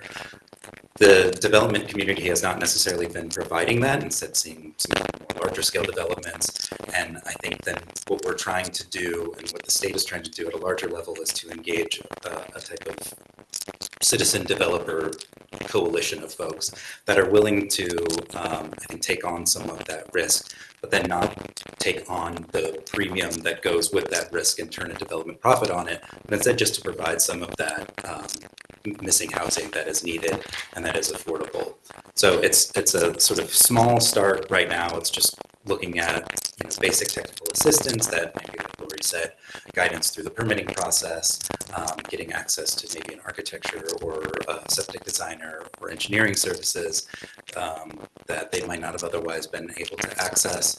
And all of this is to help, I think, just bring down the cost of construction so that some of that housing that has been inaccessible for folks that need to find that housing are able to get it at less of a cost. So it's a pilot project. I think it's timed well because of what the state is working on at the moment. And it's been exciting to have these meetings with representatives from the state, because their vision is not to just provide the technical assistance, but to think about how they can coordinate this type of development so that it actually brings down the overall cost of construction, because it's being done at a scale that normally large-scale developers have access to. But again, the large-scale developers are not necessarily providing all of the housing that we need. We need to find a way to get into that missing middle housing stock. So, Great. Thank you, John. Yeah. Are there any questions for Lori or for John from the board? Tim? Thank you for your presentation, Lori. I just wanted to kind of touch on 2 points that for me have sort of emerged in having jumped onto the select board and seeing a couple sort of different perspectives on the community. One of them is we've been getting a fair amount of, we'll call it heat, associated with the now being built low barrier housing project. And the reason I'm bringing this up is because what's striking to me is when I was on the Planning Commission in Heartland, they were subject to Act 250 because they didn't have local regulation control. And when projects would go through Act 250, they had sort of 10 criteria that projects would be subject to. And one of the key parameters, when projects came in front of us was impact to the local community or impact of resources or whatever the term was. And what I've been struck by is this idea that the state apparently has sort of given this message to Hartford that, you can't be too restrictive or limiting about this project. That is to say that other than, the typical things, lighting and parking and the things that you typically look at, there was no other ability to sort of evaluate that project from the perspective of its impact on the community. And I'm a little troubled by that. I feel like what we've been hearing and arguably seeing is that, yes, it's honorable to do this work and create the shelter and help people out. However, there is an impact. And I just feel like we're somehow in that process missing an ability to regulate, control, evaluate that project as it relates to the community at large. So I just wanted to kind of comment on that and make that statement to the extent that, when these projects come up, we develop a new toolkit to look at a project and be thinking about that. Because I think it's very real for us. I think it's an emerging challenge for this community. The second thing I've been coming across, partly working on with the abatement group, is trailer park communities. And one of the things that's really striking to me is that and I can't, I'm not commenting on this at large around the several trailer park communities that we do have in Hartford. But I do feel that we need to improve the expectation of the management overlay of those parks to the benefit of the residents, the people that actually live there. Because what I seem to be hearing is this idea that it's somewhat of an exploitive, negative model that's impacting the people who live in those communities' ability to stay there and have a functional, good environment. I think it's actually a great resource from the perspective that it's high density, typically on town water and sewer, and again, an affordable option for people. But I feel like maybe as a town, the management overlay or the expectations or the regulations of those parks is maybe gotten a little bit out from under us in terms of what we should be expecting, how those parks should be run by the people that own them. So I just wanted to throw out those two ideas for you. I don't have the answers to either one, but I do think that we need to be kind of keeping an eye on how these entities impact all the other aspects of town. Because I've been seeing a lot of that. So I guess what I'm hearing from you is that if we have opportunities at the state level to express these concerns that we have, because a lot of what you're speaking to is outside of our authority to regulate, but that if we have opportunities, we should be articulating these concerns to the state. Yeah, well, the other thing I'll say about the state is that, ironically, my impression is that the state typically would empower municipalities and towns to regulate and run their own affairs. And it seems to me that, even with the process of reevaluating the effectiveness of Act 250, the state is sort of playing both sides of the fence here. They're sort of saying, well, towns and regional planning commissions, it's up to you, but we want you to do this, this, and this. And it's kind of like it puts this particular town in a very awkward position, because I think that we could be empowered to actually regulate those things way more than we do. I think that there have been some changes over the last few years. So, for example, with the housing, that was done. That state came up with the rules. They said that's the way it's going to be, and here's the framework in which you can work in locally. And we, to the extent that we can, exert ours, but state regulation. We are a Dillon state, and unless we're prescriptively given the authority by the state to do things, we don't have it. So which is very different than most states where they say, unless the state prohibits it, you can do it. So that's one of the challenges we've always dealt with. I came from one Dillon state working in Virginia, and I came to another one. So I understand that frustration and the challenge we have there. A lot of what we have in terms of our trailer parks is that a lot of them were financed, were approved many years ago, and again, under state regulation as opposed to what we have. When there are times when we get involved is if somebody does want to put, for example, something in a particular trailer park, and if there is a need for them to come up to regular standards or whatever, those are things that we do have control over, and when we can use them, I agree with you, we should be making sure that we have as much in place as we do. And can I say that there's a role also for both police, fire, and of course the health officer in trailer parks as well. Right.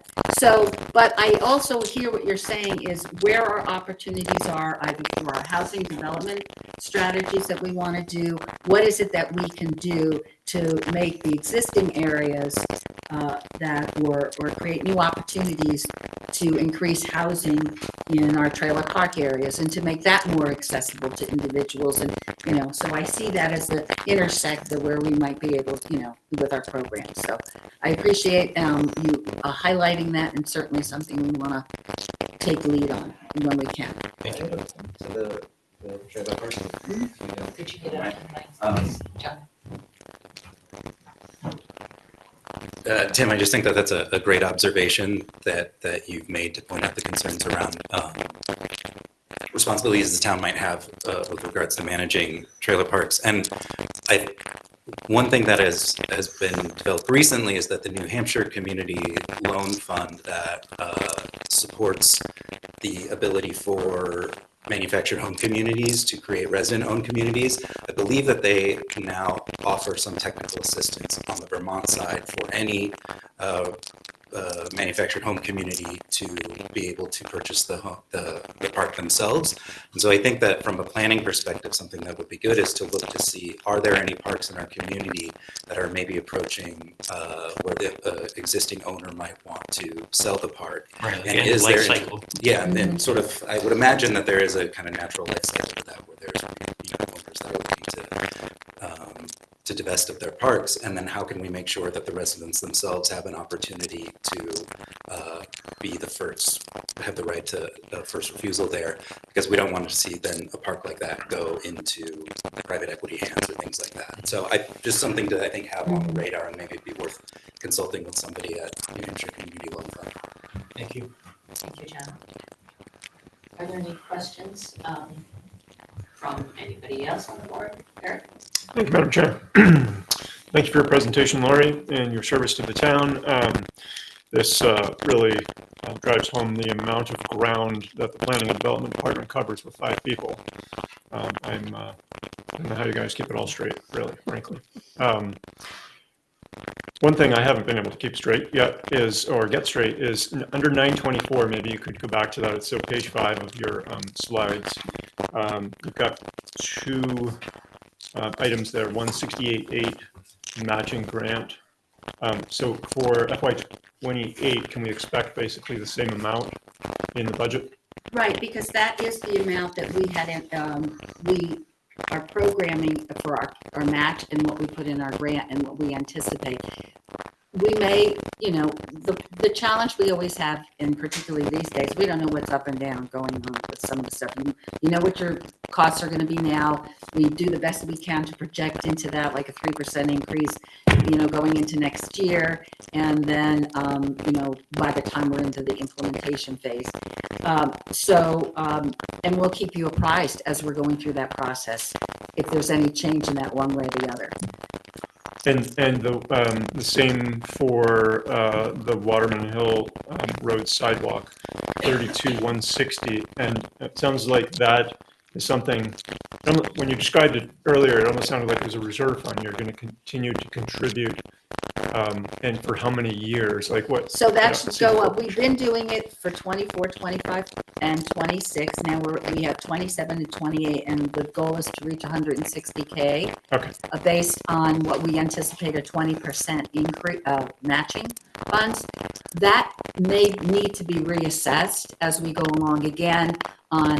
As we don't have a grant for that, we want to put it there because it's the next natural progression of the public infrastructure that we agreed to in the CIP back in 24, I guess it was.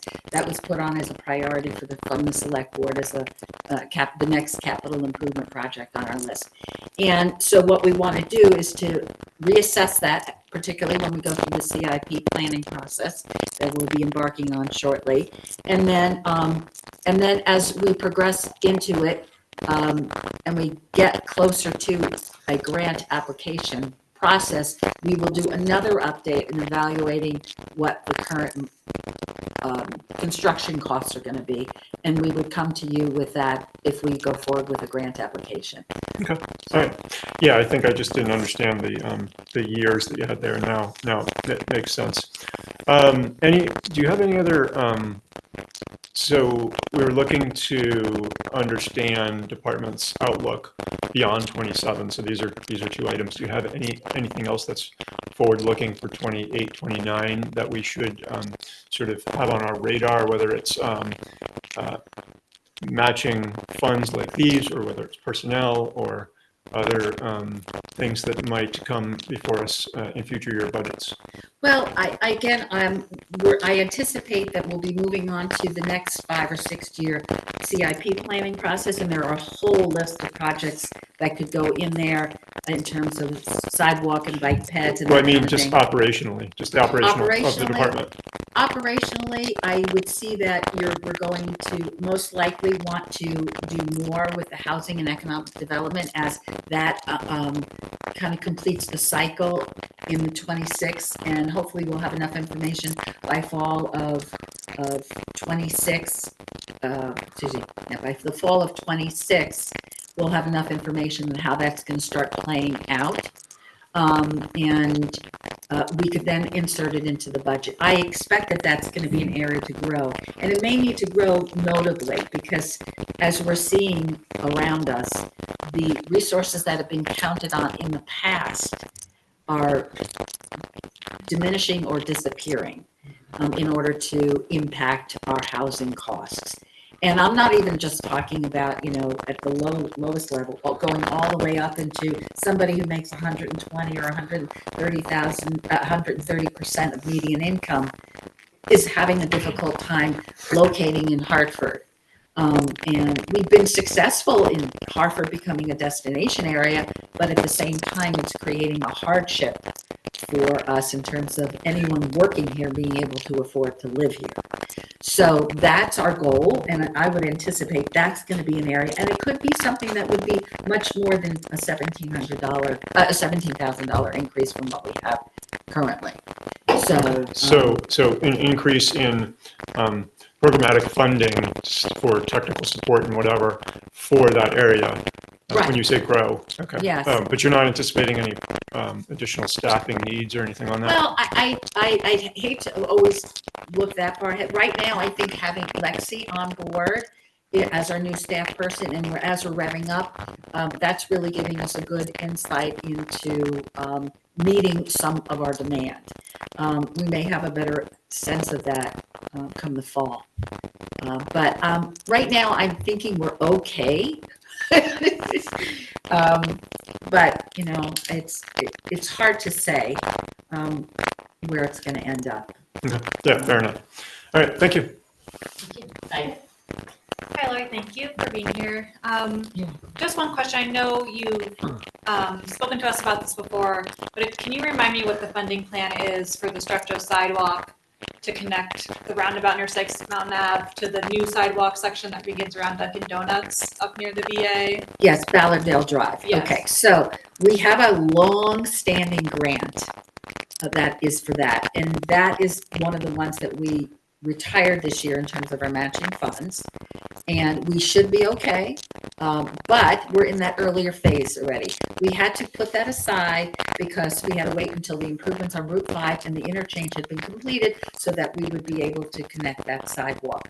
We are now revving up that process again with we awarded a contract. Well, it's actually the same contract we had before with the same engineering firm, but we were able to continue that contract. We had to renew it.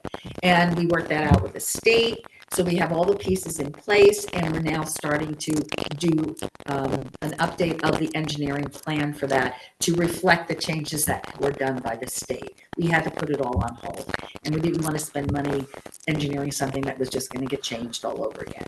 So that's where we're at, and we'll keep you apprised of it and the updates in our, our highlights, as well as, just you can come at any time and you'd say, we're going to need to give you an update on that probably sometime before we go out to bid and tell you where we're at. Okay, that'd be great.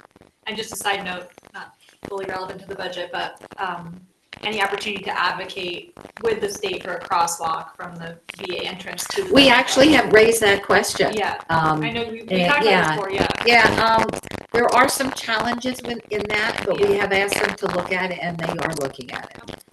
Again, there are some sections where, because of curves or what the speeds are in an area and access to interstate, interchange, distances that they don't like putting crosswalks at. But well, it's all about, are people coming along too quickly enough, and are they going to see it? Does it make sense? So we've asked them to look at it, and I will actually put a note on here tonight, that to give me some feedback on it. So. Any other questions? I just want to add to that comment. That's a tough corridor.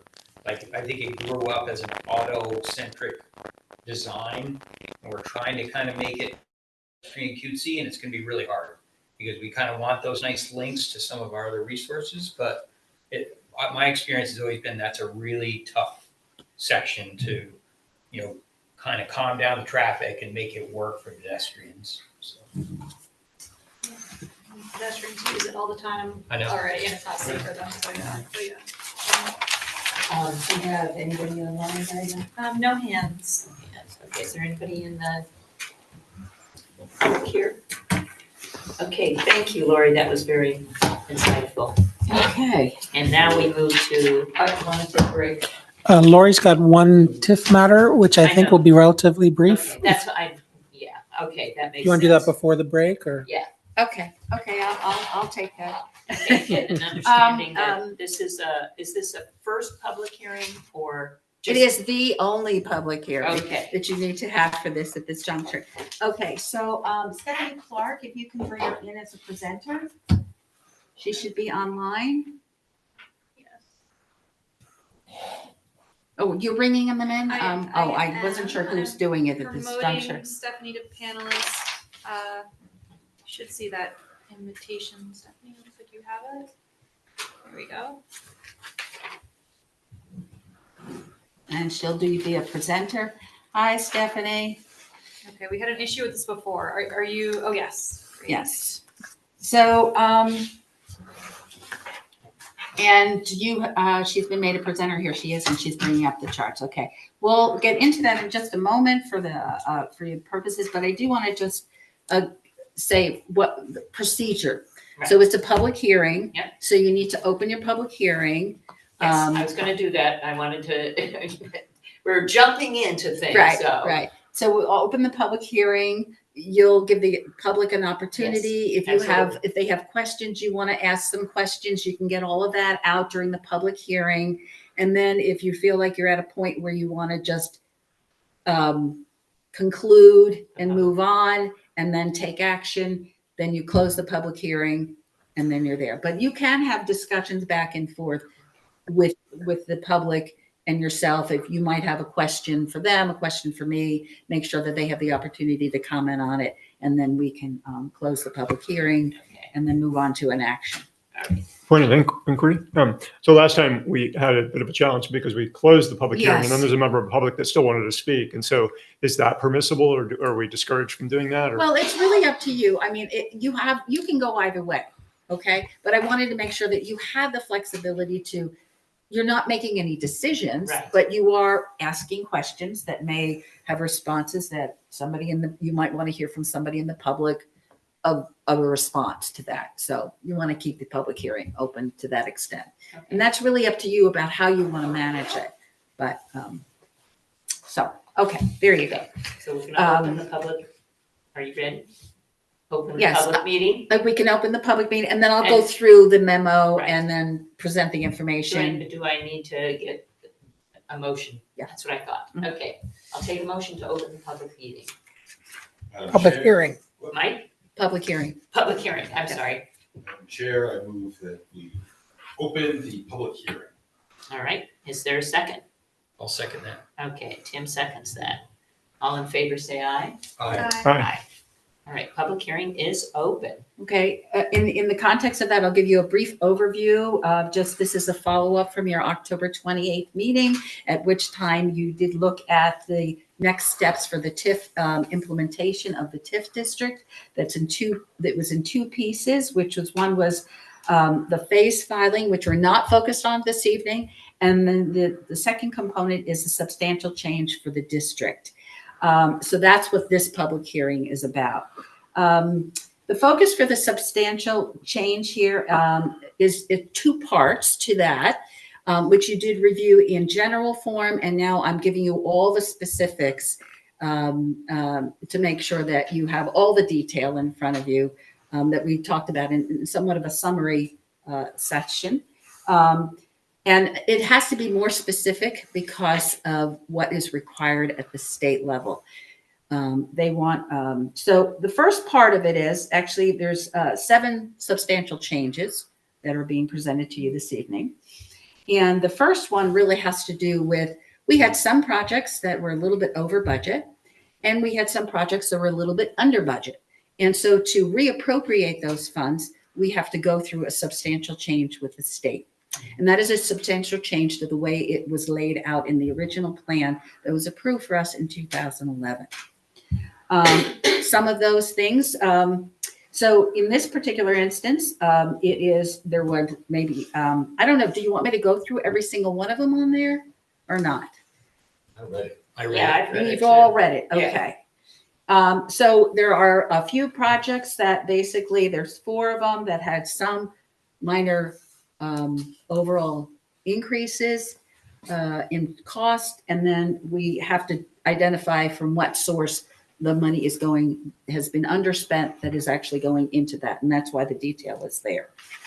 There are 2 programmatic changes that also are being looked at. One thing I do want to say is, it's how the project is being defined as a project. So you may have remembered, there were many of them that were listed together as one item in terms of a cost. And because of the intersect between them, not only in terms of the engineering, but also in terms of the implementation of them, we have found from our past experience of implementing these projects that were separate, that they really need to be merged as one. Because of, it's just, the pipe goes here, it doesn't stop at that intersection, it goes to here, and all of those things. So that's why we're putting that before you as one of the components that the state wants to see. And then the other programmatic change is really more from a formality.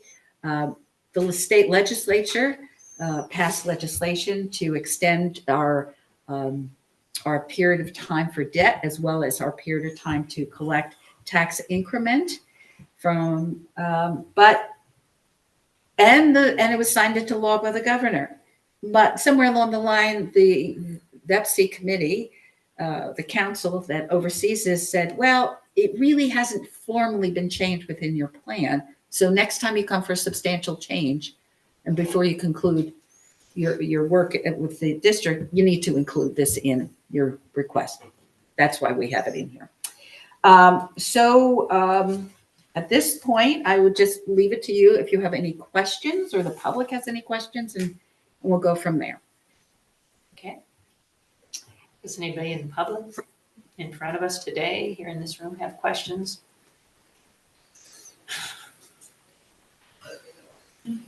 Right. Is there anybody online? No hands. Okay. Just Select too short. All right. Thank you, Lori.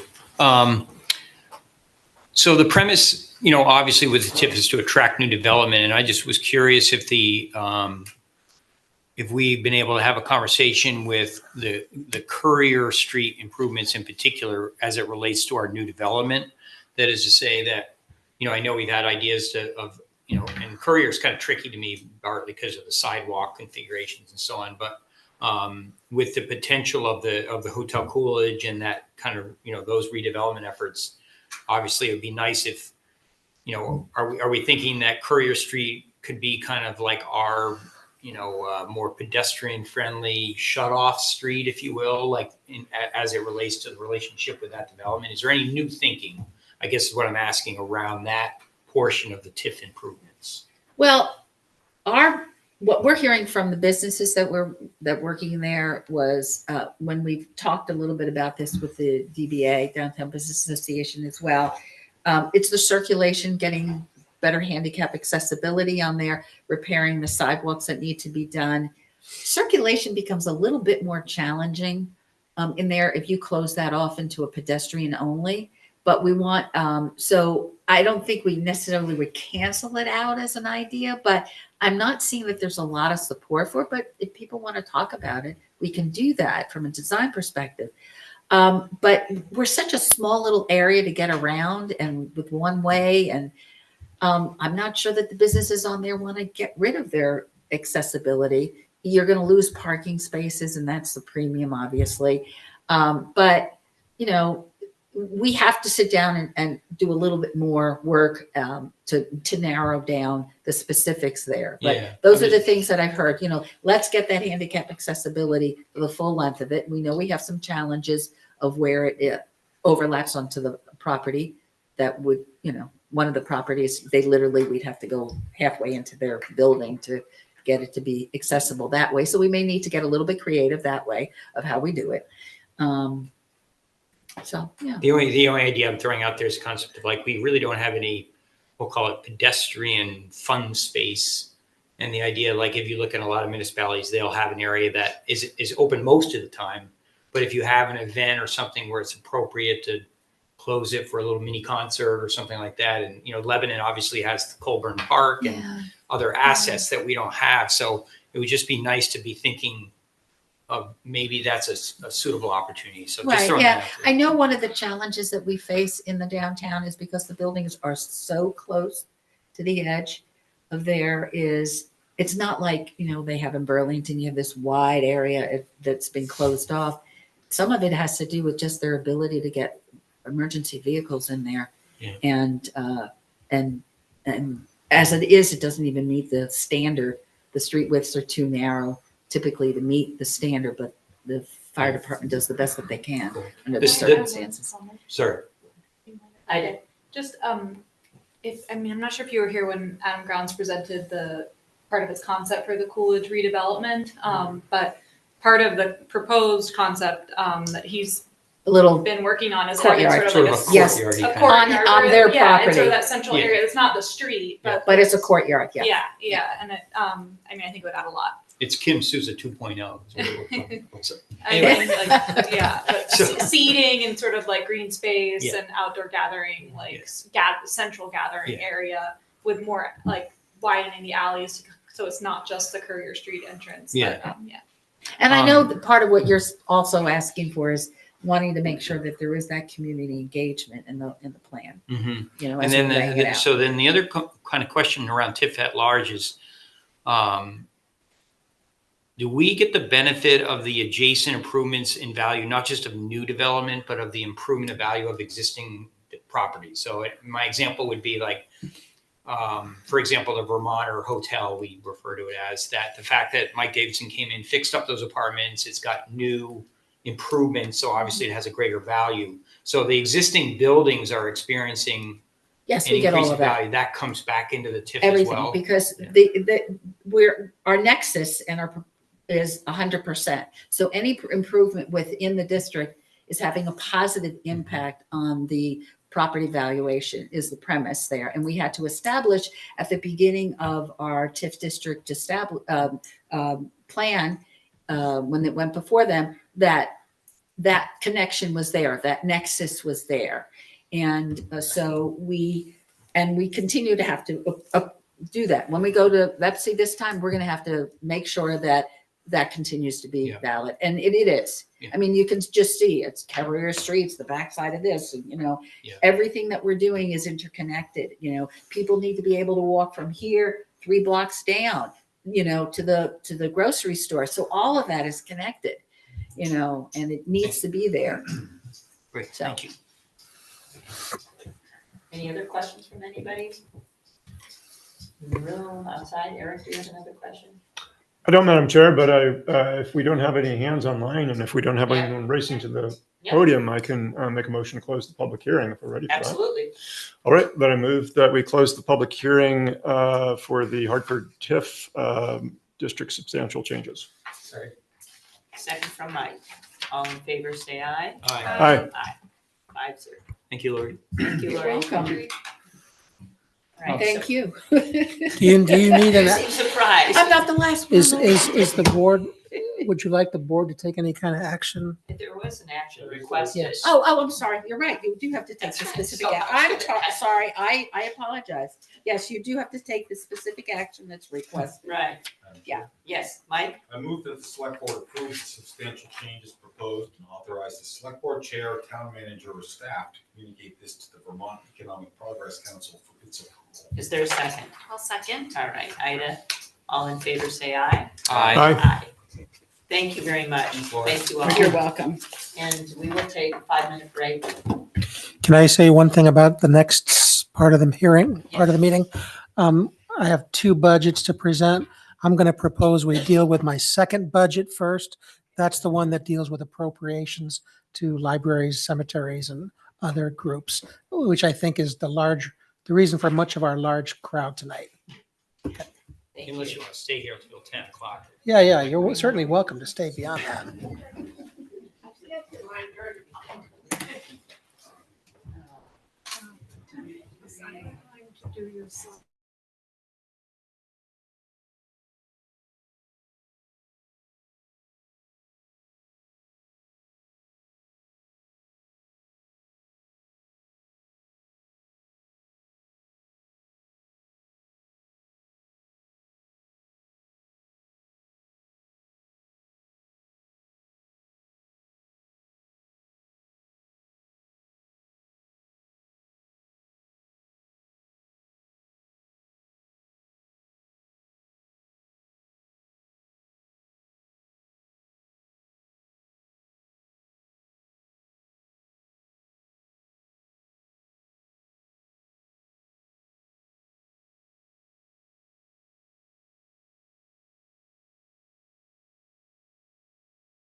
Okay, thank you. Thank you. We are back. So FY 27 budget presentation, town manager. Yeah, and this is the second of two in the packet, which really reads on the cover page, Town Manager's Budget, Appropriations and Miscellaneous. So if you have access to that, Ida, I can walk right through. And perhaps if there are questions about especially cemeteries and libraries, we might have some representatives here who could answer them as well or better than me. But we can start with the next page, Ida, if you don't mind. This is just the budget overview, and it kind of lists out the several general areas in which we're talking tonight about this portion of the budget. And you'll see that overall, there's a relatively slight increase, probably 2.5% or so, between fiscal year 26 and fiscal year 27, consisting of all those different categories. And if we can push through, we'll start with cemeteries at 341.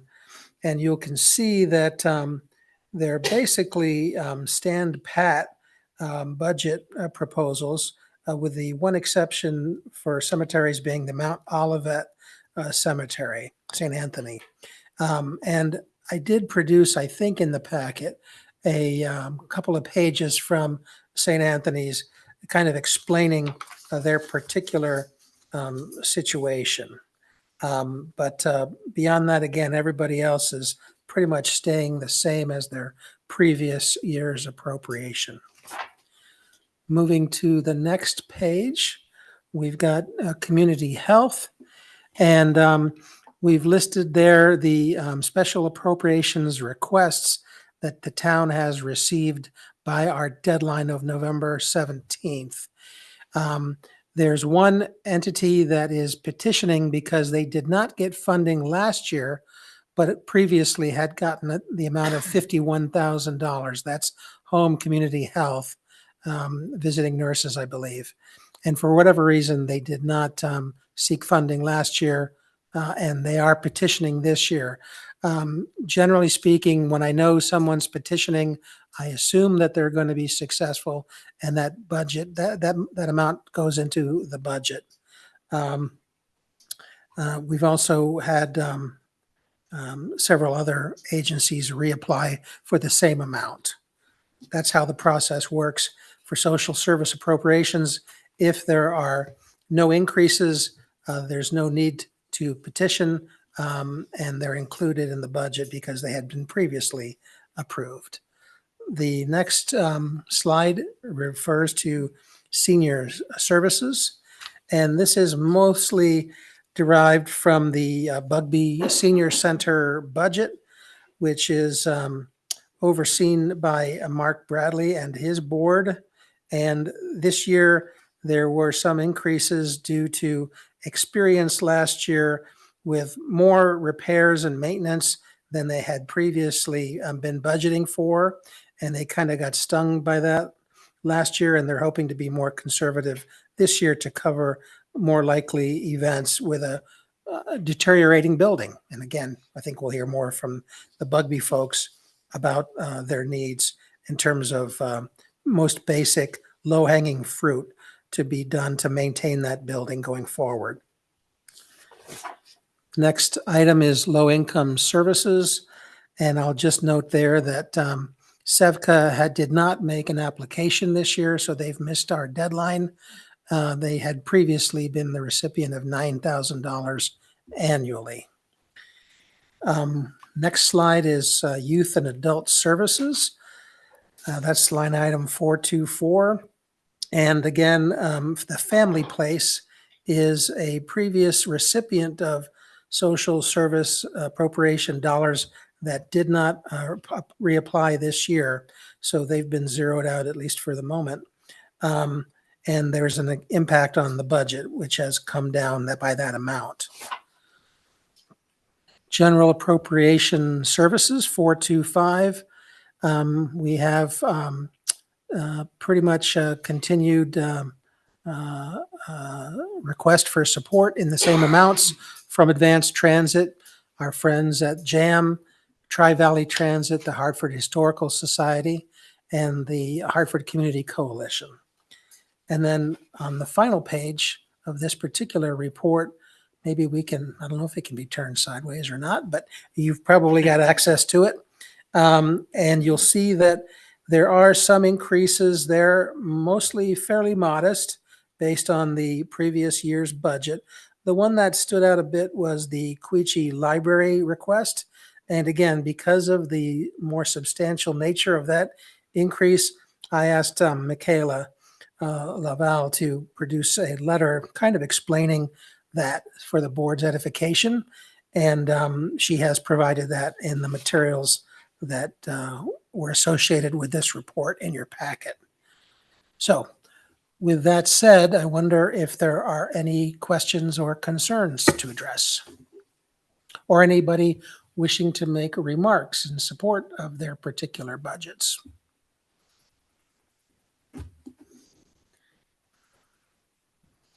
Okay. I mean, Tim? do you want to do questions for us first, or is anybody? Okay, it's Okay. key. Thank you. So one of the things that's helpful, I find, is just to get, similar to what Parks and Rec did tonight. That is to say, kind of like the programs and the utilization and so on. And sometimes it's hard for me to understand because I do not go to all the libraries. Trying to get a sense of the activities or the volume or the usage for those facilities. So I don't know whether anybody could provide any kind of like perspective on, how many people are going to the libraries, using them, enjoying them. I realize they're important community assets. I'm not suggesting otherwise, but I think it is helpful to understand how they're being used, who's featuring programs and so on. So I don't know if that's something that we could, have a circulated letter later. We don't necessarily have to cover it tonight, but whatever would work as a format. So. Yes, go ahead.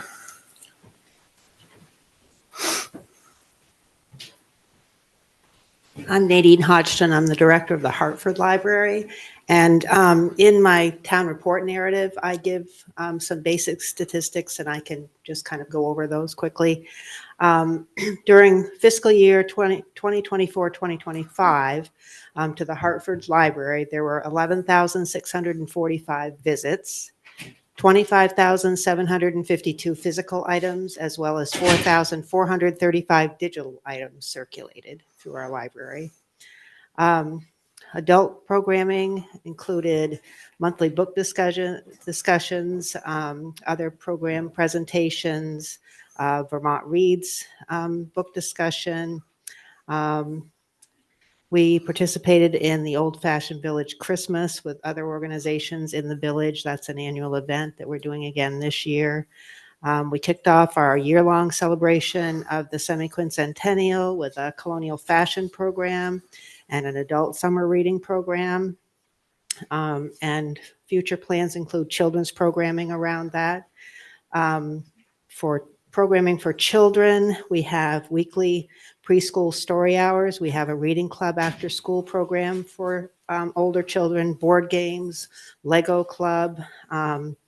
We work with the schools. The graduating kindergartners from the White River School visit the library at the end of their kindergarten year. They all receive library cards. We distribute summer reading program information to them, help them with book discussion, books. We did another project with the Reading Club children and the tree board, a project with our tree on the property. We have a very active summer reading program for children. Over 100 children participate in that every year. We do story hour at the park, Watson Park, all summer long. Families come and we work with the church up the street. They get a grant and they provide lunches for our story hour all summer. We have a very active senior outreach program. We visit 4 senior communities, 2 one week and 2 the next, bring them books and book requests for them. So that's a weekly thing for us to visit 2 one week and 2 the other. We host the Historical Society's Genealogy Resource Center in the library. So people are coming in from out of town and they're using those resources all the time. We collaborate with the other libraries in town. We've started meeting together to see, to make it easier for people to go from one library to the next and to share our resources. That's been working really well this year. And the other thing, and we do try to work with the other, community resources, the Historical Society, the Hartford Community Coalition. We do the block party and get our information out that way. So those are some of the things we've done in the past year. Thank you. Thank you. Appreciate it. I wonder if there are any other representatives of libraries that would like to say a few words?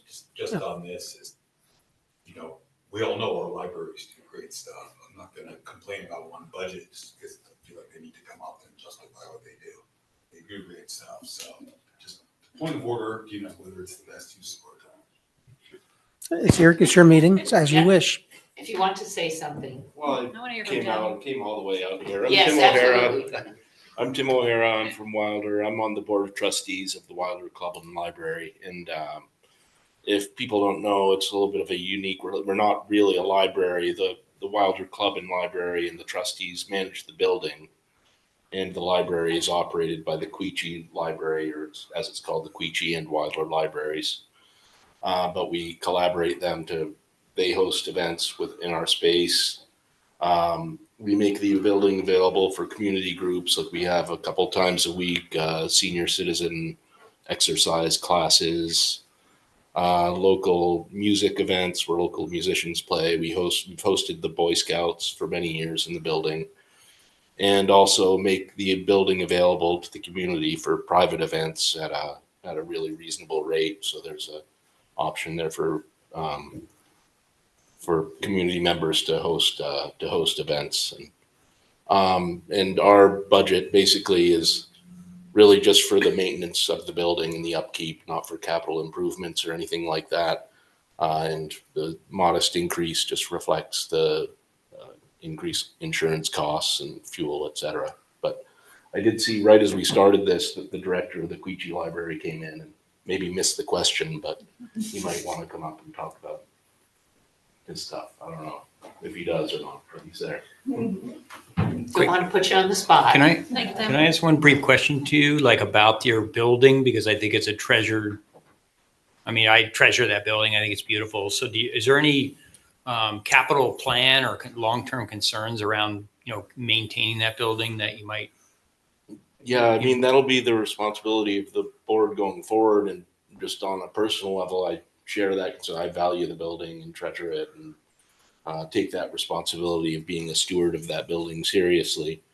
And there will be, in the upcoming years, needed capital improvements that'll have to happen with the building, and we'll be pursuing grant money or whatever we can to keep it in good shape and really maybe restore some of the older disused features of it that it was left in a trust to be a community center and a place for the community to use. And we take that seriously, and we're constantly thinking about new ways to use the building to bring the community in.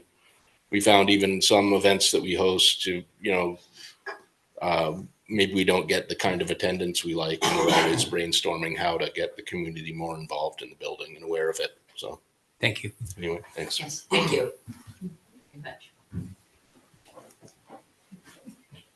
Hey, good evening. I'm Tommy Balk. I'm the president of the Quechee Library Board. I've been for a number of years. I guess the question was about figures. Is that what I think it was?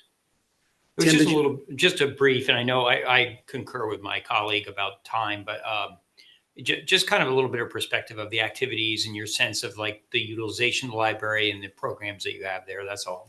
Oh, for sure. We could talk at length about that, right? Again, I don't want to belabor any of this. It seems pretty cut and dry for a lot of this stuff, but second Monday of every month, you guys are welcome to join us at our open board meetings, and we will go deep on data if you'd like. But, extremely, I mean, we have our new director, Michaela. I guess she's not here tonight, but she's been absolutely amazing in terms of community engagement. We're working on our long-term strategy right now. We've been hosting community engagement events. We had one at Wilder. We had one here at Town Hall, over at the Bugby Center, where we've been soliciting feedback from all of our community in terms of how best to service them and to change our strategy to meet the needs of the community. But Michaela is extremely involved and engaged with our community and meeting their needs. And she's right there every single day working, as well as all of our libraries. And I've said it at this microphone before. I mean, there's no better organization in our community that's set up to service the needs of our people, because we're there with their kids from day one with their primer books and stuff, and see them growing up. So I'll be fingers on the pulse. So I think with respect to I don't have the list with me, but we're doing it. I'm happy to talk at any time. Yeah. I'd like to just ask you a question.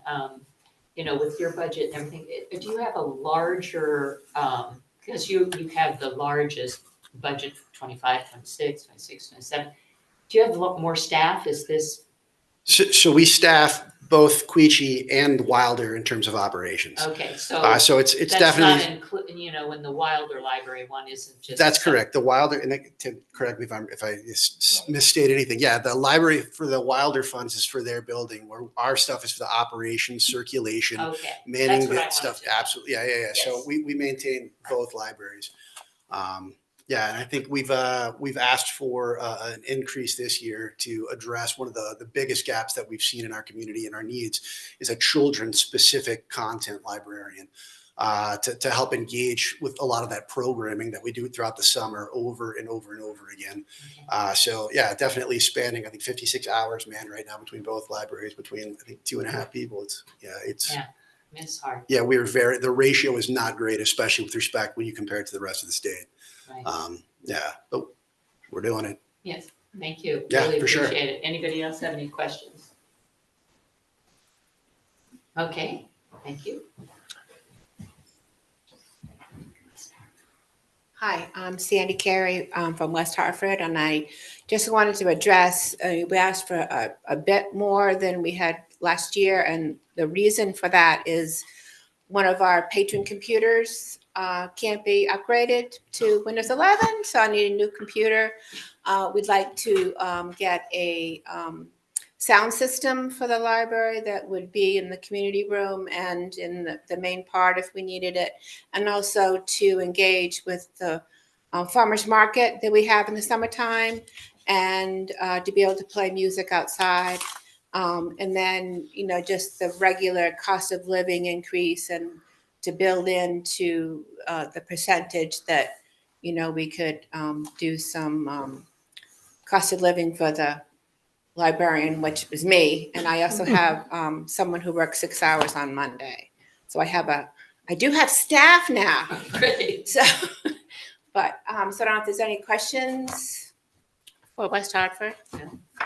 I've been to all of the Yeah, libraries. yeah. I really enjoyed them. Yeah, I encourage everybody to go to all of them. I mean, every library has a different front, and and like Hartford has a lot of romance, and that the seniors like when she goes on her outreach, and Queechee has a lot of science fiction, and I have a lot of dark mysteries. So and it's all great. And recently I did a scavenger hunt list. So when the kids come in, they can go on a scavenger hunt, and they have to find things in the library. So they get a feel for things they ignore. They have to look up to the ceiling to see something that might be up there on the wall. And so to try to engage, and but we are very rural. We're all the way out there in West Hartford, so 11 miles down the road. But it's an important sense of community that needs to be there for West Hartford, because so much of the village has gone down the river, and they are very passionate about their village, and it's the one thing there that still is, along with I think Clifford Park, is that says I'm a community, I'm a village, and we care. So I agree. Thank you. Thank you. Yes.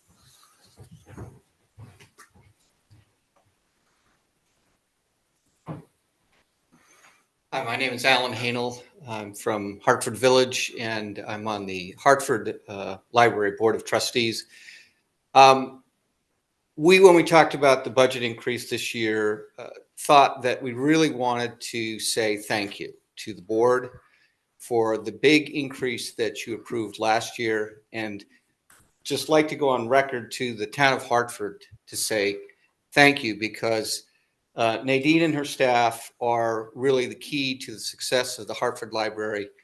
And by approving that big increase last year, that gave a great boost to the Hartford Library. So unfortunately, we had to ask for a very small 3% increase just to cover some nominal changes that have been taking place everywhere. But overall, we wanted to get as close to level funding as we could as a gesture, just to say again that we feel a tremendous amount of gratitude to you and to the town of Hartford in general for the support you've given to the Hartford Library. Thank you. Thank you. Thank you. Appreciate it. Okay, any questions of us? Then I guess we'll move on to cemeteries. Or no, the other portion of my budget. Oh, sorry. We've already covered cemeteries. Did you have anything you wanted to say before we leave that topic? Ken? If you'd like. Very briefly. Yeah.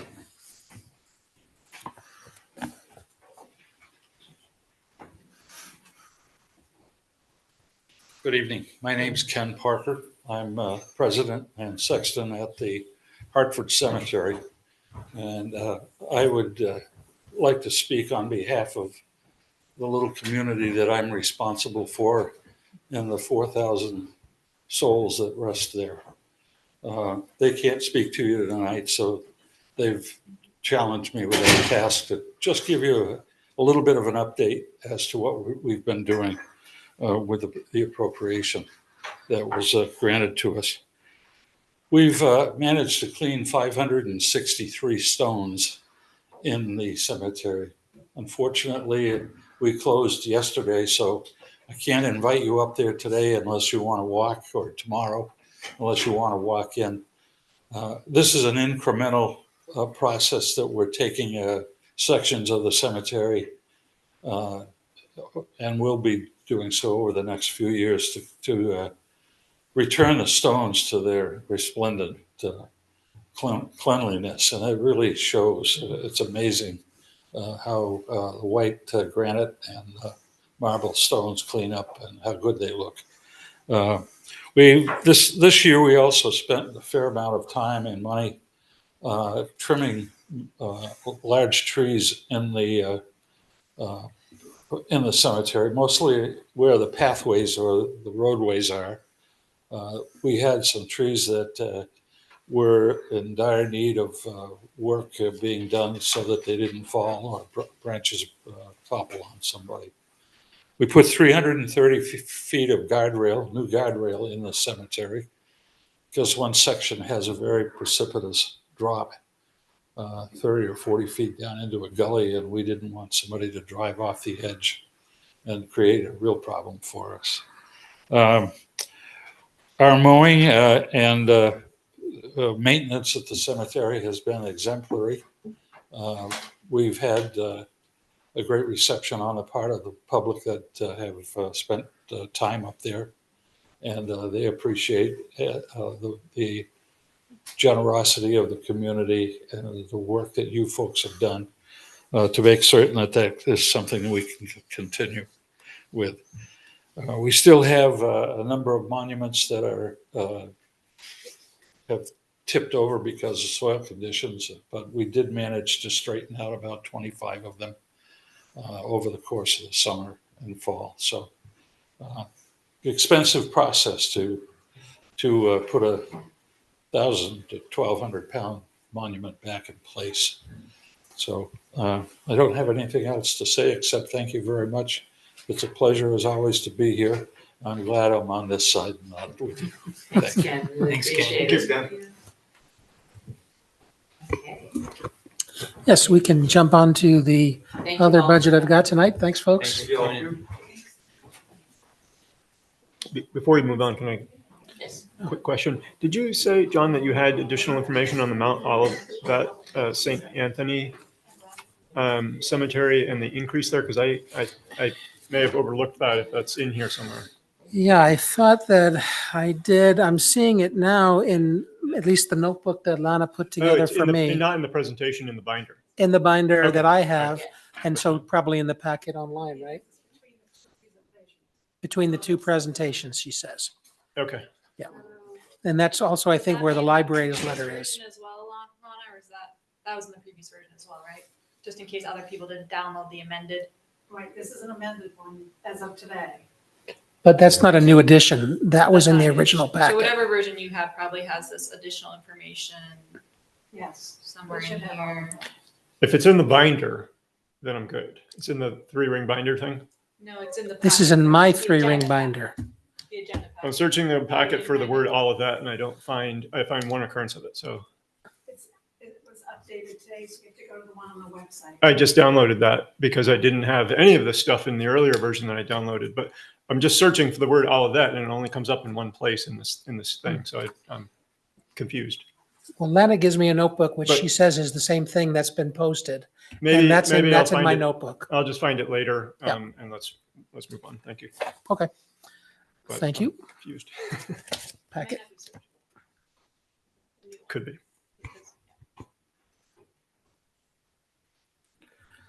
All right. So thank you, Ida, once again for helping me through the old-fashioned way. We can start with the next page, which just has a broad overview to demonstrate that we actually are spending less money than last year. But there's, of course, a couple of reasons for it. HR has been pulled out of the town manager's budget for 2027, and some debt has been removed off of the town rolls. I think we heard from Scott Hausler earlier that, for example, the Zamboni has been paid off. So that's a big moment. So that results in a actual decrease of about $100,000 from the previous year. One of the things I did in this new version is simply put brackets around the debt figure and the total figure so that it's clear that that's actually a savings over the previous year, less spending. The next slide, Ida, has the select board line, and there's really no difference other than some additional money, nickels and dimes really, for materials and supplies and some for advertising, but there's no change to the stipend amount. Of course, the board can always change that, but that's been increased relatively recently. I hadn't heard any appetite for a further increase, but I'm open to it if the board wishes. Next slide is the boards and commissions.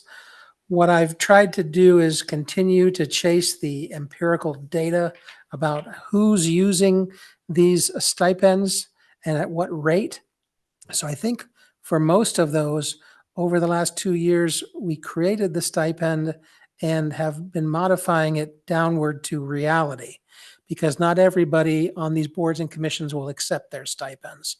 And we'll continue to track that usage rate. But I think that we were able to reduce further in this budget without too much fear of not covering everybody who wants their stipend.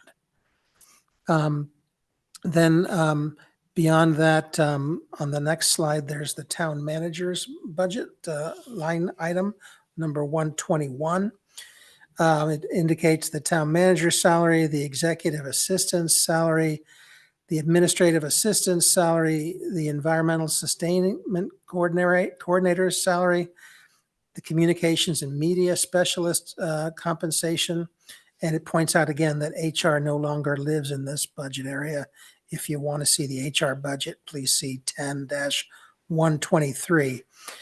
This set of bullets also gives you an idea of the allocations for a lot of these positions between general fund budgets and enterprise fund budgets, based, I guess, on best estimates as to which funds ought realistically to be supporting these positions, given how much time the incumbents perform services for them.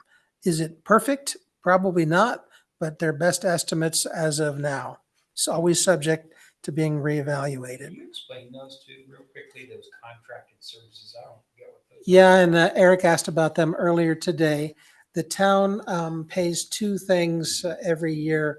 I know that I just spoke to Gail this morning about them, and she confirms that the railroad right-of-way crossing rent is a fee that the town is charged to have the right-of-way crossing over their tracks.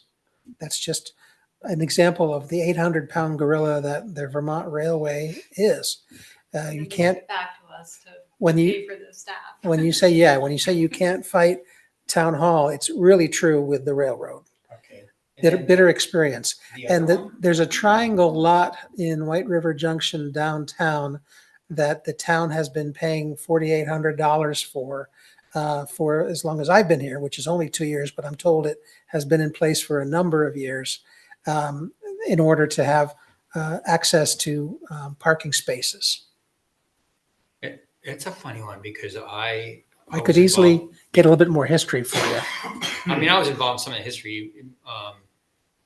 The railroad used to own that land, and then there was an opportunity to buy it, and then became a little bit of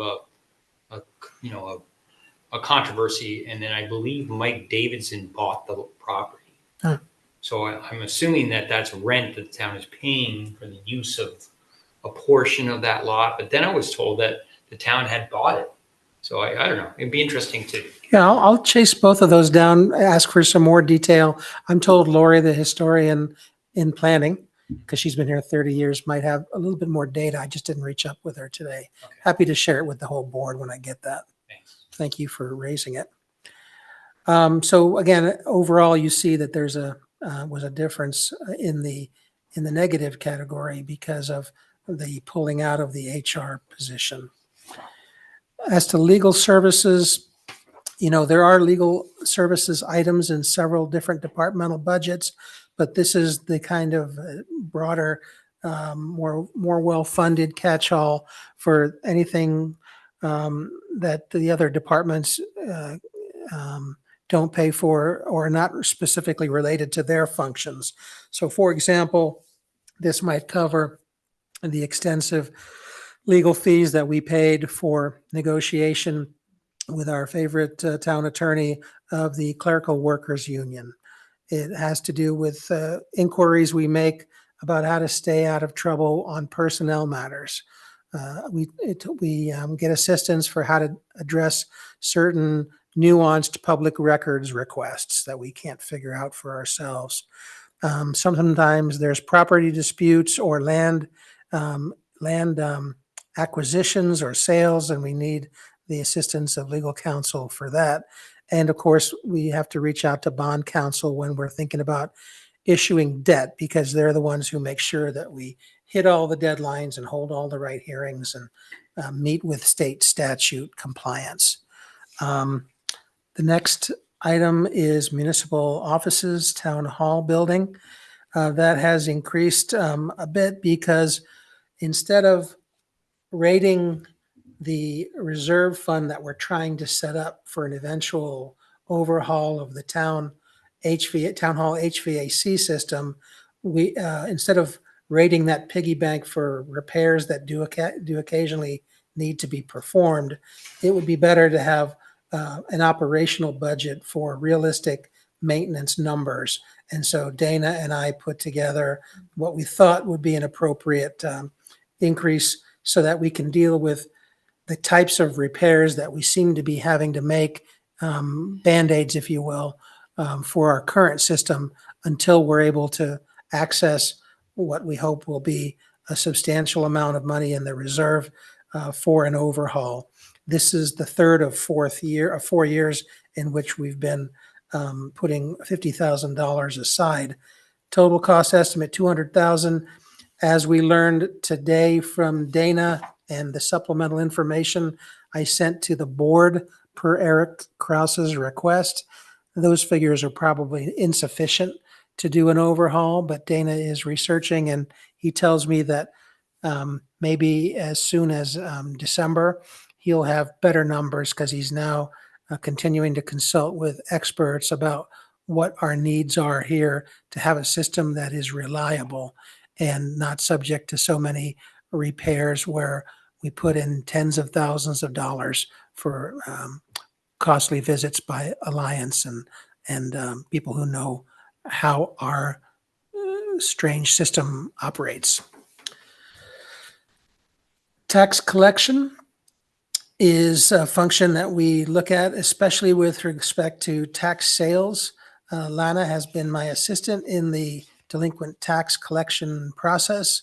We've just had our first tax sale, and this is just accounting for the fact that a good portion of Lana's salary is tied up in tax collection efforts, and also with reliance on the town's tax sale attorney. Energy, line 626, I learned something tonight. I guess Eric learned something tonight earlier on a different topic. The thing I learned was that the energy spending used to be in her department. In her department. Oh, And I say she's welcome to it if she wants to restore it. But for now, it sits in the town manager's budget, and it covers things like EV mechanic training and certification for our town mechanics. It also includes meetings, advertising, training, and contracted services, postage, materials, supplies. That has not changed from year to year. Annually, the town pays a number of dollars, more than $100,000 to the state as our county assessment for our judicial system. And that's been rising steadily, as you've seen. Probably it's going to be in the neighborhood of $125,000. But the best number we have is the most recent invoice that we received at $116,000 and change. And then finally, there's a summary of all of the debt that the town has currently. And that has actually, again, decreased by $60,000, $70,000 based on aging out of a longer term debt. And you'll see what the current obligations are there. Open for questions if there are any.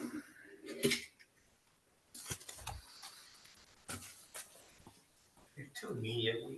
On the bond, we usually get a bond pay down schedule within the town report, right? So we can kind of see that when these are actually will go away. Yeah. Right. Yep. Schedule of debt, I think they call it. Yep. That county judicial thing's kind of interesting because we technically are the host for all of Windsor County, right? So we operate a civil court here when it's. Well, we don't operate it, but the state operates it. But we host it, I guess you could say. That's true. And we may, if we researched it, determine that there's probably payment in lieu of taxes that come to the town, because generally the state is exempt from tax on their real estate holdings in a municipality. But what they do is they provide something called payment in lieu of taxes. It's a complicated formula, but it's supposed to make us something close to whole for the lack of tax revenue. I guess what I was getting at is it serves all of the counties. So what are the contributions of the other No, that's a good question. entities of Windsor County That related could to that? that could easily be researched. I'd be happy to do that. Yeah. Curious. Yeah. Courthouse payments by other towns. I thought the civil court was in Woodstock. Is it which? yeah, Well, I thought it was too. well, what Woodstock's the county seat. What is it at function as then? Is it is it a Oh, no, criminal? it's court? criminal. It's Yeah. a criminal. Okay, you're right. Actually. But they're currently hosting that until the courthouse is finished, right? Right. That's my understanding. Yeah. Other questions on the budget? Question. Go ahead. Thank you, Madam Chair. Thank you. The town mechanic, is that a staff member in, this is the description on the 626 budget slide. Is that a staff member in DPW? It's actually in Hartford Fire Department. Okay. And that person also covers HPD vehicles as well. Is that the reason why this training is not funded at the department level? sort of curious about Yeah. why, you know, that's. I'm curious as to why it lives there. It certainly precedes me. Don't know. And it precedes you because it's been carried over and the training hasn't occurred? Oh, no, there's training that has taken place. I know that, however, there was no, I think Dana explained that there was no opportunity for training last year, but that he was hopeful that it would take place in the coming year. Okay. Yeah. I guess it's 6 of one, half dozen of the other. Yeah. But it's seems unusual. Maybe there's an encumbrance for the unused funds, but I can check on that and get back to you.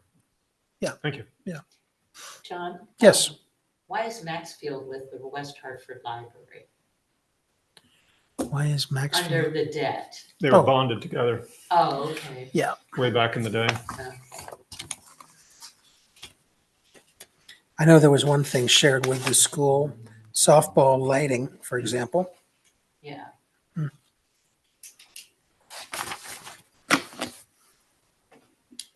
So that is our share, is the 8,890. That's right. That's right. That's right. Would it be the same for the school or different? I don't know what the split was. There may be have their own agreement. Yeah. Well, it says say 50%, but that's why I was, wondering if the Maxfield West Hartford Library. Oh, you're right. It does say that. Yep. Yeah, so. Yep. Any other questions, Tim?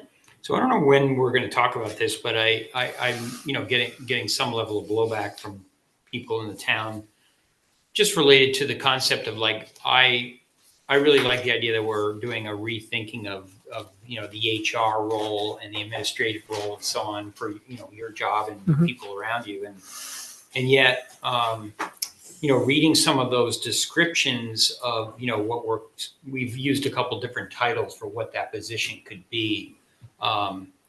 It's an incredibly, I would argue, incredibly demanding and complex position in terms of the listed. Are we talking about the executive assistant to the town manager? And I think it's really important for us to kind of maybe bang that out a little bit, Sure. only in the sense that, I think from an outside town perspective, they're gonna see it sort of as like, oh, that's John's secretary, and I think we need to articulate that a little differently for a couple different reasons. One is I often see a value in in many in corporate America, like they do a lot of succession planning, like saying, like, okay, John, when you retire or leave, what's that transition look like? And I do see a value to having, arguably an assistant town manager that learns the ropes, understands the town, perhaps has skill sets that when you retire or leave that they could perhaps appropriately slide in or whatever. So I think we need to do a little more, I don't know, like discussion and thinking about what that could or should look like. Right. And I certainly have two initiatives I'd be happy to discuss now that the basics of the budget have been discussed. And those include the administrative staff portion of this and the facilities manager proposal. So if you indulge me in a few minutes, I can do that. I'm just throwing that out there as like when and how should we have a conversation on this? Because I concur that there are needs and demands in this town that we have to do a rethinking of, the support that you get, obviously the HR function and so on, but I just don't know how we. Let me respond by just teeing up this idea or approach, right? I had in mind this notion that tonight I will just highlight these two topics, basically paraphrasing from my memos that you've already seen. And then adding these two items to the list that you were accumulating that we'll be discussing on November 25th and beyond through budget season about the several positions that have been proposed beyond the current budget, including some additional materials for certain departments. No.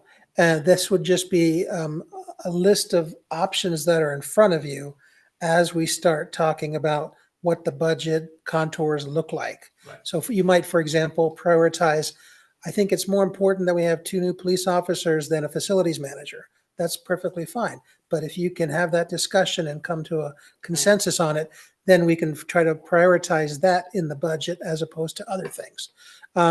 So with that said, I'd be happy to take, 5 or 10 minutes just to walk through the two memos that I've given you.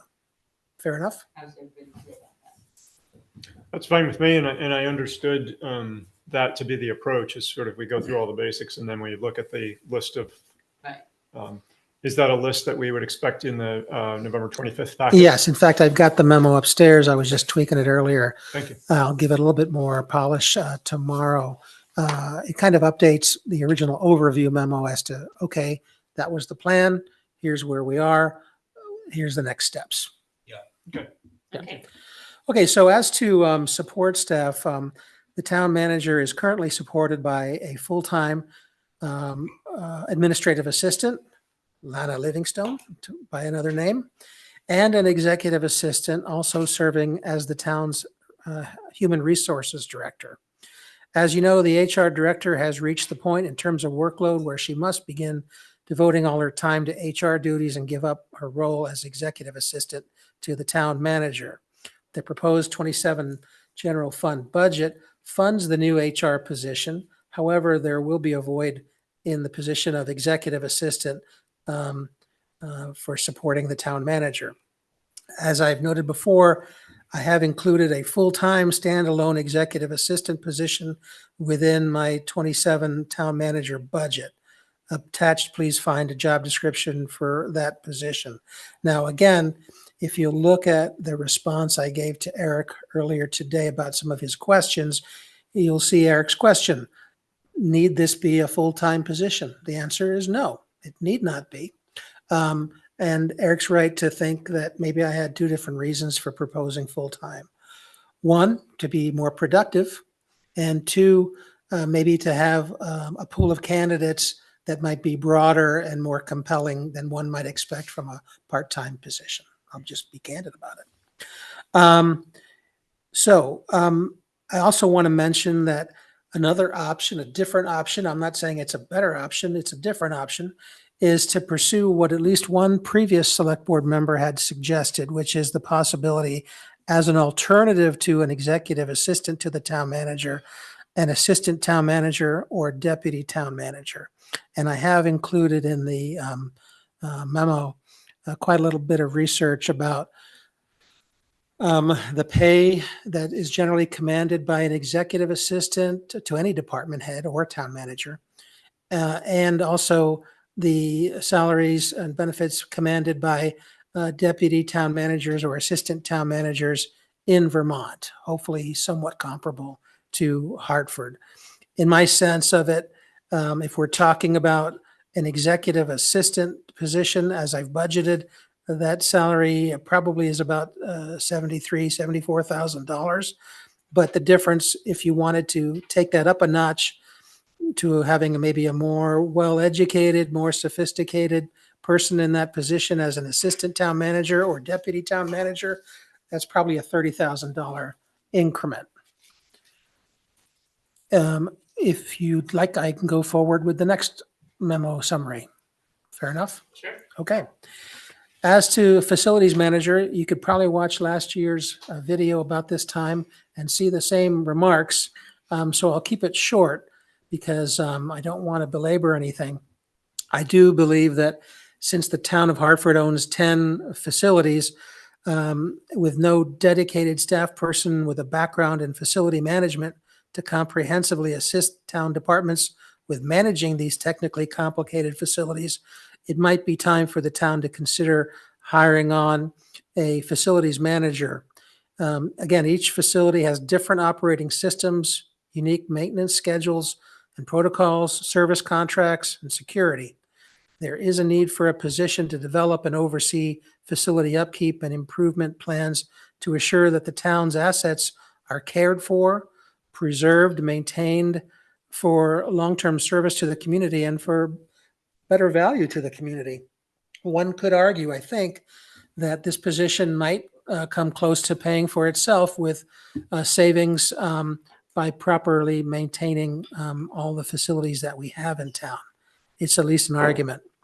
A facilities manager position could establish efficient work processes, strategize system operations, integrate ever-changing technology to ensure our buildings are safe, efficient, and maintained to the highest standards. A facilities manager would also support the various departments by developing maintenance plans related to mechanical systems and be responsible for ensuring town facilities meet ADA requirements as well as legal and regulatory health and safety standards.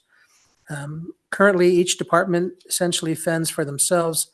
A town facilities manager could help us take advantage of economies of scale to obtain best pricing possible when it comes to facilities contracts, for example. Most of us, that is, people who occupy town buildings, focus on our day-to-day issues and tasks, not necessarily thinking big, long-term thoughts about the workspace we inhabit. Maybe that's a flaw in each of us, but I would suggest it's human nature in a busy office setting to focus on the fires that we're putting out day by day.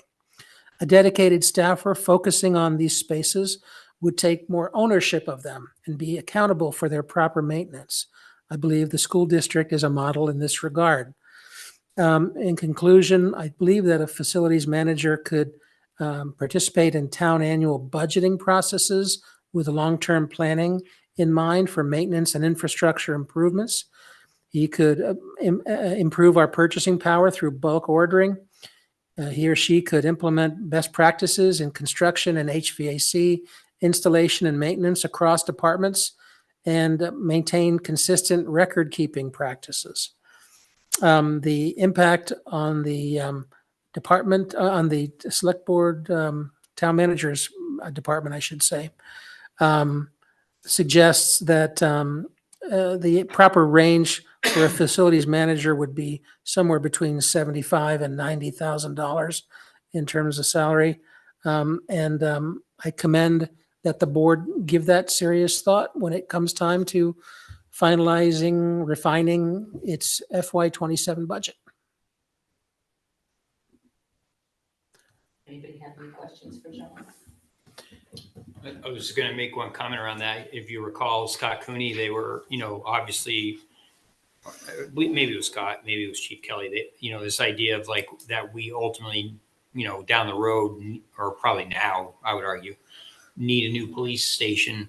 And typically, I've done facilities management most of my life, and many times that role dovetails well with strategic planning and those types of initiatives, so that cost that we're potentially outsourcing to develop that could be a skill set that facilities person could come in with, and therefore it's an internal buried cost with them. Yes, there's architectural and other specialists that come in on board, but they facilitate that process so that rather than spending 60, 70,000 for one particular study for one, situation, they have the skill sets to say, in all your buildings, here's the current situation, here's the future.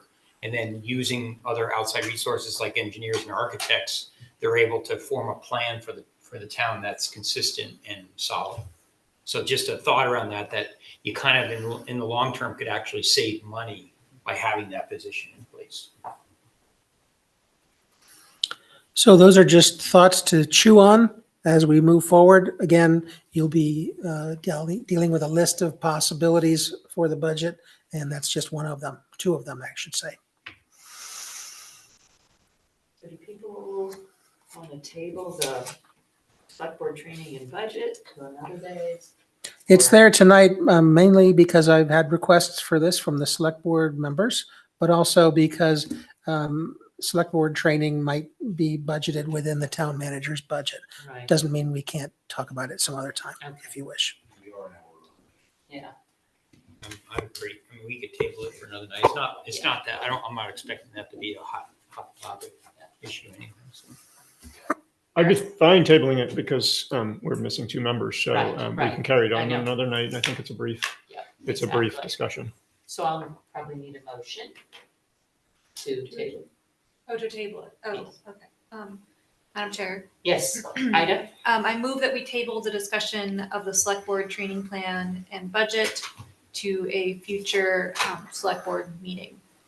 Is there a second? I'll second that. All right. Thank you, Eric. All in favor, say aye. Aye. Aye. And just a quick question, so Eric, the document that you sent tonight, just before 6, Yes, the new one. is that a revision that we can review and discuss whenever this is on the agenda next? Yeah, so I will get that to John so that it's included in a upcoming packet. Okay, great. Thank you. And don't forget about another meeting tomorrow night. So, Right, but- community forum, Yes. Forum 5:30. 5:30. Are you ready for a motion to adjourn, Yes. madam? Sure. Then I'll move to adjourn. All right, is there a second? Second. Second by Mike. All in favor, say aye. Aye. Aye.